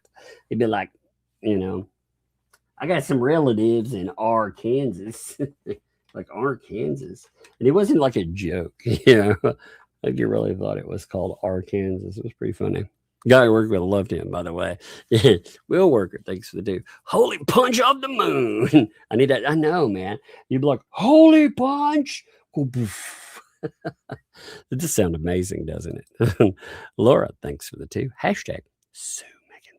That's right. Sue that megalodonus foe. Emmy. What's up, Emmy? Thank you for the 10 there. Take my money. Beautiful presentation. I know. It was very professional, wasn't it? It's very professional. I knew all of you would be impressed. You'd be like, holy crap, man. Tug, he's pretty amazing. I know. I figured you all would be like, you know what? Tug makes a very good point here. Yep. Hashtag Sue making Fox. I told you. It's very important stuff. Oh, I love it. Mostly harmless fuzzball. Thanks for the 5. Better plan. Put sue me in the hoodies. Yeah, see, I that would be funny. Like, what needs to happen if there actually is a lawsuit, then Megan will end up doing some fun stuff. I'm sure, like she will. I'm sure she'll end up doing all kinds of fun stuff. But for these people right now, like where they're at this moment, they're not doing anything. They're not. So, if there's a lawsuit, for real, like an honest lawsuit, we will end up crowdfunding for sure. But we do not want to do anything, in anticipation of people that aren't do shit. One of the things we would want to do in that, like you saying, sue Megan. Well, if they ever do raise their $5,000 finally, as a retainer, by the way, they just want retainer money, and they think that's going to keep them rolling. But if they finally ever get their $5,000 and they come after Megan Fox, we want to raise real money because we want to bury these people. But not only we want to do it like that, we want to be able to countersue them with Megan. She should be able to roll in counters, because you talk about, defamatory nonsense. These people have done just awful stuff. Again, I point out, I don't mean to hammer the point where they've said some like gross stuff with me. But again, one of the reasons I bring it up multiple times is because these people, they put it out there, they spread it. They had their pals spread it. They had John Cook, they had Leslie and her lawyer husband spread this stuff. And you have to make sure that people they hear the truth of the matter, because that's the point. That is the epitome of defamation. That is exactly what, like these folks, they think that talking about the donors that have gone after them, people that were supposed to get the money themselves and much more, that you're not allowed to talk about that. You have to pretend it never happened. You can't think that they're scammers. Oh no, you can't think that. Even though like a monster donor comes up and is talking about it. You also can't think it's pretty jacked up that they decided not to put out banners or anything people paid for until they thought it was a gotcha for Travis. They didn't do what the actual donors. Many of them had moved on, in fact. But hey, anyway, Susan, thank you. Welcome. Thank you for the membership. Welcome to Tugs. Thank you, Susan. That is awesome of you. Appreciate you. Nana, what's up, Nana? Thanks for the fun. Hashtag Sue Megan Fox. Hashtag Just Jay. What's up, Just Jay? We need to jip Just Jay. That's right. We need to keep him from getting any money. That's right. Janet, thanks for the 5 there. Yes. May I have this short arm song or bug song? If she pops back up, I'm going to have her sing to you. Okay. But also, let me get this short arm. Where is it? There we are. Here we go. You ready? Happy birthday from all of us to you. Ooh, little bitty short arms make birthday wishes come true. Ooh, yeah. I like how he really gets into it there. I love that people request that. That's one of my favorites to do. So thank you. And remember, if your birthday has not gone exactly as anticipated, if you want to do over, you deserve it. Now, something to bark about. Drop 5 giftos too. Something to bark about. Thank you for that. I appreciate you. You are awesome, and you deserve where you are with your subs. And again, get monetized. Do it. You need to, for real. Poindexter, thanks for the vibe. How unadult it is to continually push the blame on a child in all these situations. Yes, sure, LP. Don't be the normal, responsible person. Exactly. that fills me with such anger. I've seen people do stuff like that in a real world setting. I've seen them treat kids like trash and blame them for every imagined slight or ill. And it's just,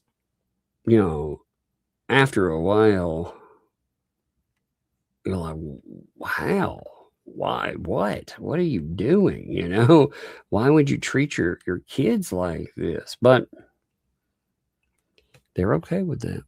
It's terrible. It's terrible. It's nonsense. So yeah, I'm glad I'm not the only person that sees the insanity to these people's actions. Jan, thanks for the 10. Oh man, get them umbrella time funds. Thank you. Come on, water time fund. Indeed. Thank you. Ashley, thanks for the fun. I'm just confirmed with my dad that 9 story is in fact false. Eat that sheet, Spacey. Yeah. You know what? If you decide to own her on that, I would be happy to laugh at her because she's an idiot. I'm just, again, even if that was 100% true, why would you ever attack a child? That would mean that that story, what it tells me is like, again, if you were to come in, someone were to tell me this story about a child, a little kid doing this behavior, that would mean that kid, it talks about their feelings of worthlessness, their lack of self-esteem. Who causes that in a child? Like, we're not talking about adult here. So we would be talking about a child. Again, her story doesn't make her sound good even with that. But yeah, of course it's not real. I'm not shocked in any way, shape, or form. Like I said, even if it was 100% real, she is saying that she was such a terrible parent that she allowed a child to feel like they were worthless and that they were jealous of somebody else in the home, and they felt they couldn't be beautiful. I mean, she's saying that I tell my kids every day they're beautiful. And here's a story where a child didn't feel beautiful in my home, so much to the point that they wanted to harm somebody else because really they hated themselves. What a story. What a great story, right? Oh, God, I hate her. Buck Naked, thanks for the 15 months, my friend. As says the story appears in many books. See Messenger, huh? I'll have to check that out. Thank you, Buck Naked. I'll look it up. I'll have to look. Let me look real quick. Give me a second. I'm curious now about what AI says about that story. That's not time. All right, let's see what AI has to say about it. I'll look that up. It is wild though that, with AI, it's like, hey, yeah, by the way, it's it's not actually their story. It's somebody else's story. I'm not surprised though. Give me 1 minute now. I had to set up Meta. I haven't had it set up for it.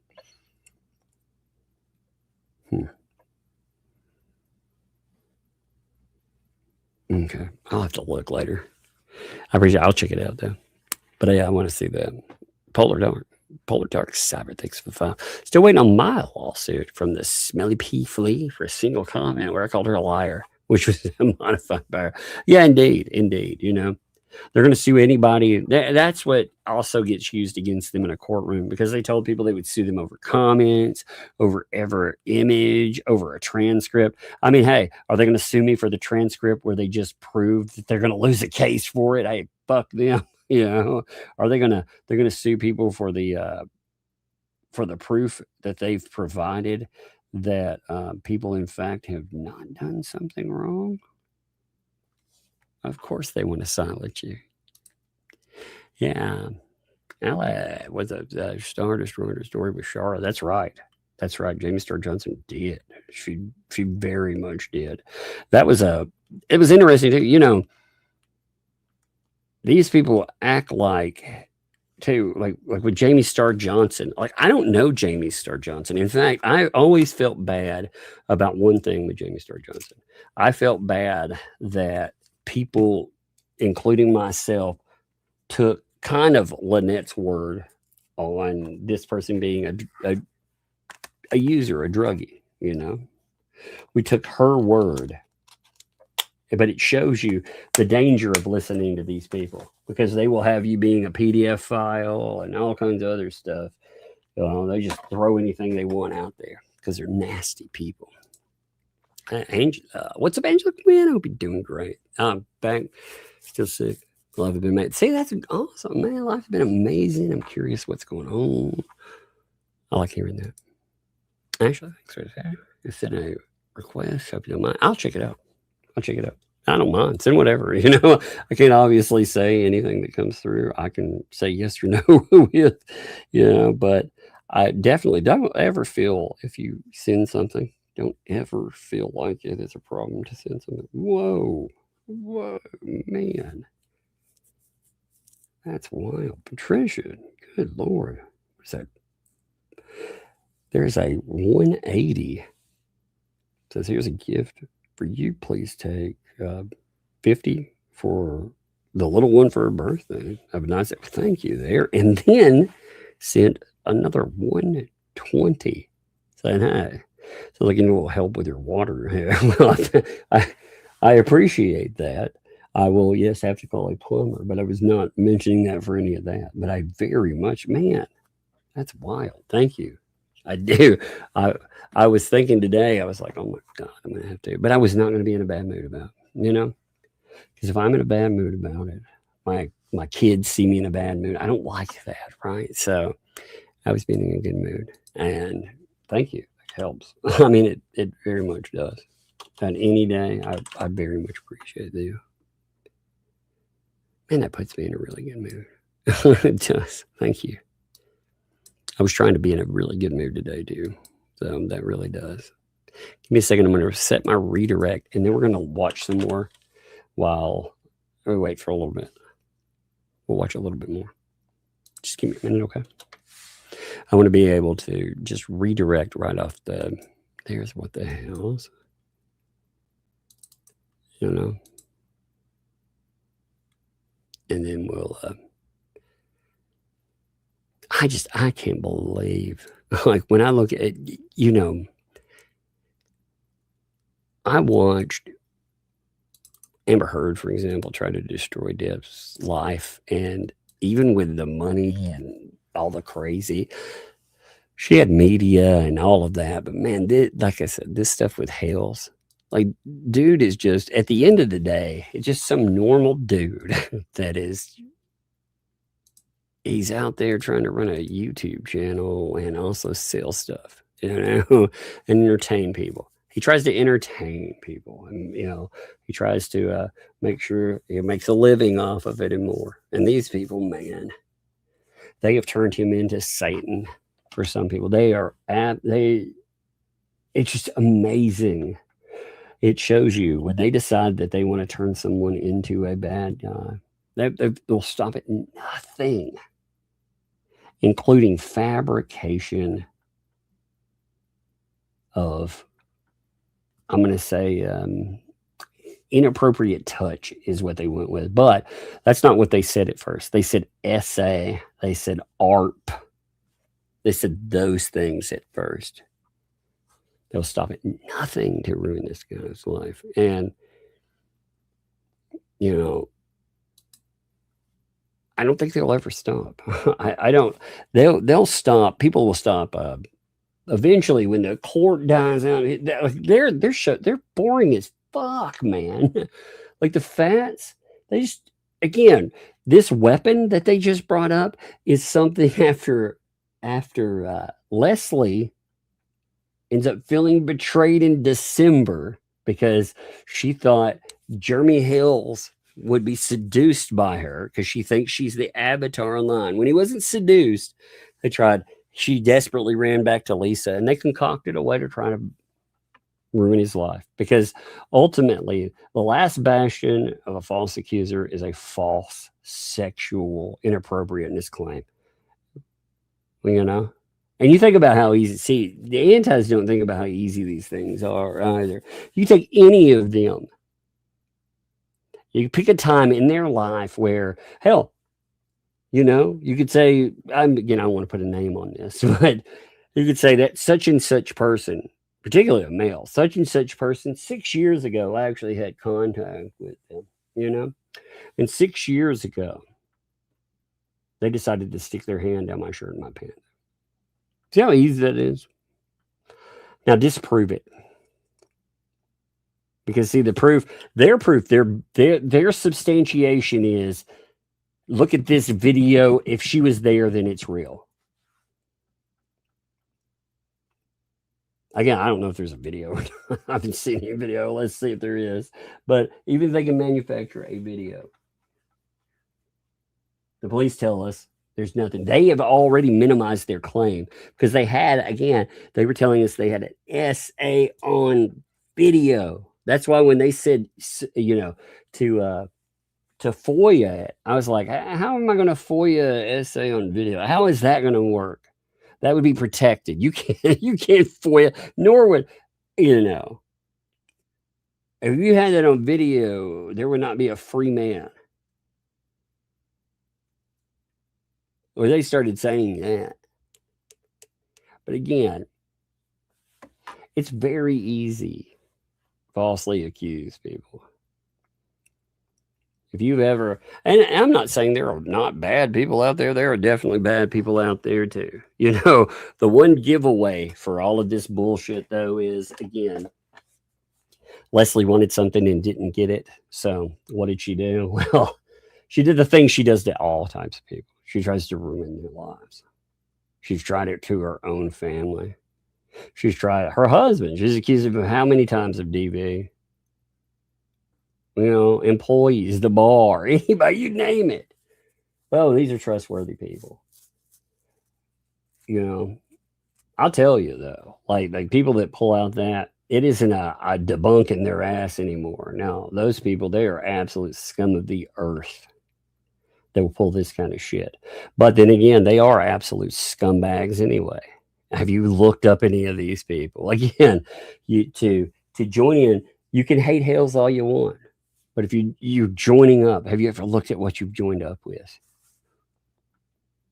These people, many of these people don't care. They don't care about, again, they sat on a stream with a felon that wanted to, again, threatened to off his wife because he thought she was narking to the feds because he had extorted and he had strong-armed, extorted, and defrauded hundreds of thousands of dollars. And he put a blind guy at the front of all of this. That guy, that's one of the people that they have on all the time. Many of those people on there, I've talked to some that didn't, they were told not to believe that was their past. That was the background. Don't believe the quote unquote lie. Man, all you gotta do is look the name up.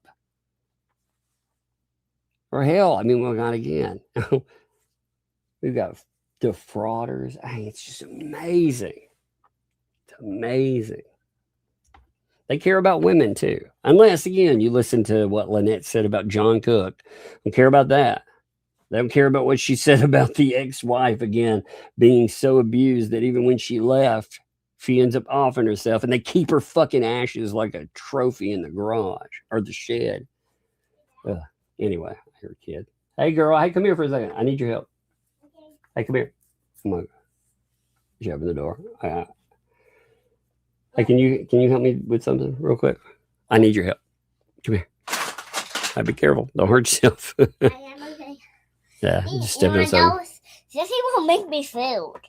Well, I'll make you some food in just a few minutes. You know, about 20 minutes, and then we'll cook up something. But she needs to make you food. I told her to. Tell her I told you to.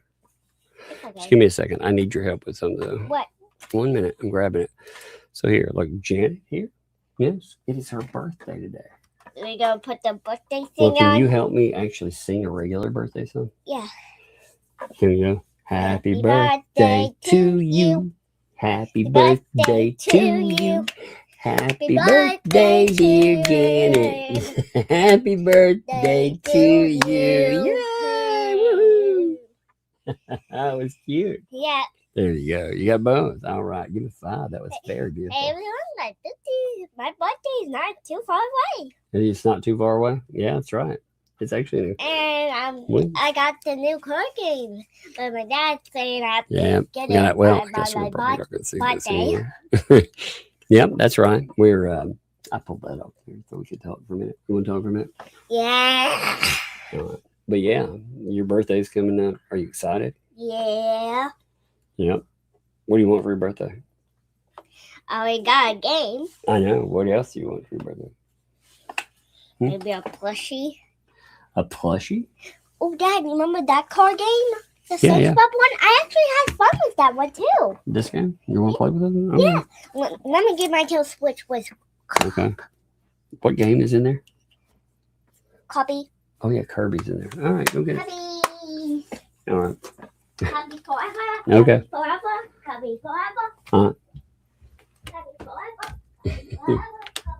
One thing I love that the kids have that I like when I was growing up, again, my mom tried to give anything, you know, she tried for everything, but I mean, we didn't have any money at all. So, you know, I couldn't have whatever. With her, she's like she's not very high want anyway. She wanted a game here or item there. She wants about 3 or 4 games. And on top of it, you could say, or maybe a stuffy or something. She'll want something, but she's in the moment happy. I don't know. I like that. It's good to see a kid like that too. Hey, Polar Dark Cyber, thanks for 5. Hey, Tug, when you're doing your FOIAs to Otter Creek, can you see if they actually false reported me as a person who went to turd purgatory? Yeah, write me, okay? I'm going to see what name with it, you know, because they did say a name, but I don't know. I'll be able to tell you though. All right, come on, kiddo. I'll switch your game out. Yeah, don't be crazy on steps. There's the Kirby case. Yep, we and already got hand it. me this right here. Thank This you. is like Phil Swift. Yep, she's got a Nintendo Switch playing with. Dad said that we have a lot of Mario and Zelda games. We do. We have a lot of games, period, don't we? Yeah. Yeah, we have a bunch of games, but it's fun to have games, isn't it? Oh man, you gotta go charge. It's gonna die. Better go. Go. Love you. Be careful. Don't fall. He gave the 1%. You know the this device is going to die. So she took off. No, but it's funny. She's really cute on that kind of stuff. But yeah, we were talking about. So they did say a specific person with that, but I don't know if it ended up in the actual reports. So I will check and see if they put a real name on it. I am curious about that. There's something else that we're going to FOIA. I might as well say this. We're already going to FOIA it because I'm curious about it. You know, one thing we've never FOIA'd before. You know, we FOIA'd Leslie's stuff, right? We never FOIA'd the other property. Now, again, there may not be anything there. It may be totally a lost cause. But it may be something they attach to police frauds. Who knows? Like I never thought about it before. Never thought about FOIAing it before, you know? So that's another place that we're looking at FOIAing. But on top of that, again, I want, if there is a video of a storage unit meetup, I want to see that there's something there. Again, they promised me something horrible and dark. I want to see what's there. Again, it doesn't matter what a Jeremy Hales does. He is always the bad guy, though. You notice they've gone back to the beginning, and they've even turned him trying to help Lynette Preston and John Cook out. with the tractor into something bad. Again, John Cook is saying, hey, I kicked his right off the property. What? You know, when did that come up? At the very beginning? That doesn't even fit their narrative, right? But it does now. Again, they just retold it as for some reason, just out of the blue, you know, even though they were asking if Jeremy Hales would let them come to the fan meetup and put out a blessing box and all of that. Now it's turned into actually none of that, I guess, happened. John Cook just booted him off the property from go. I mean, we're all supposed to be that dumb. And again, if you can't trust a person to even tell you like the beginning of something, how can you ever trust it, you know? Hey, what's up, Stacy? Man, appreciate that. Thanks for the 20 towards Game for Buck. Well, thank you there.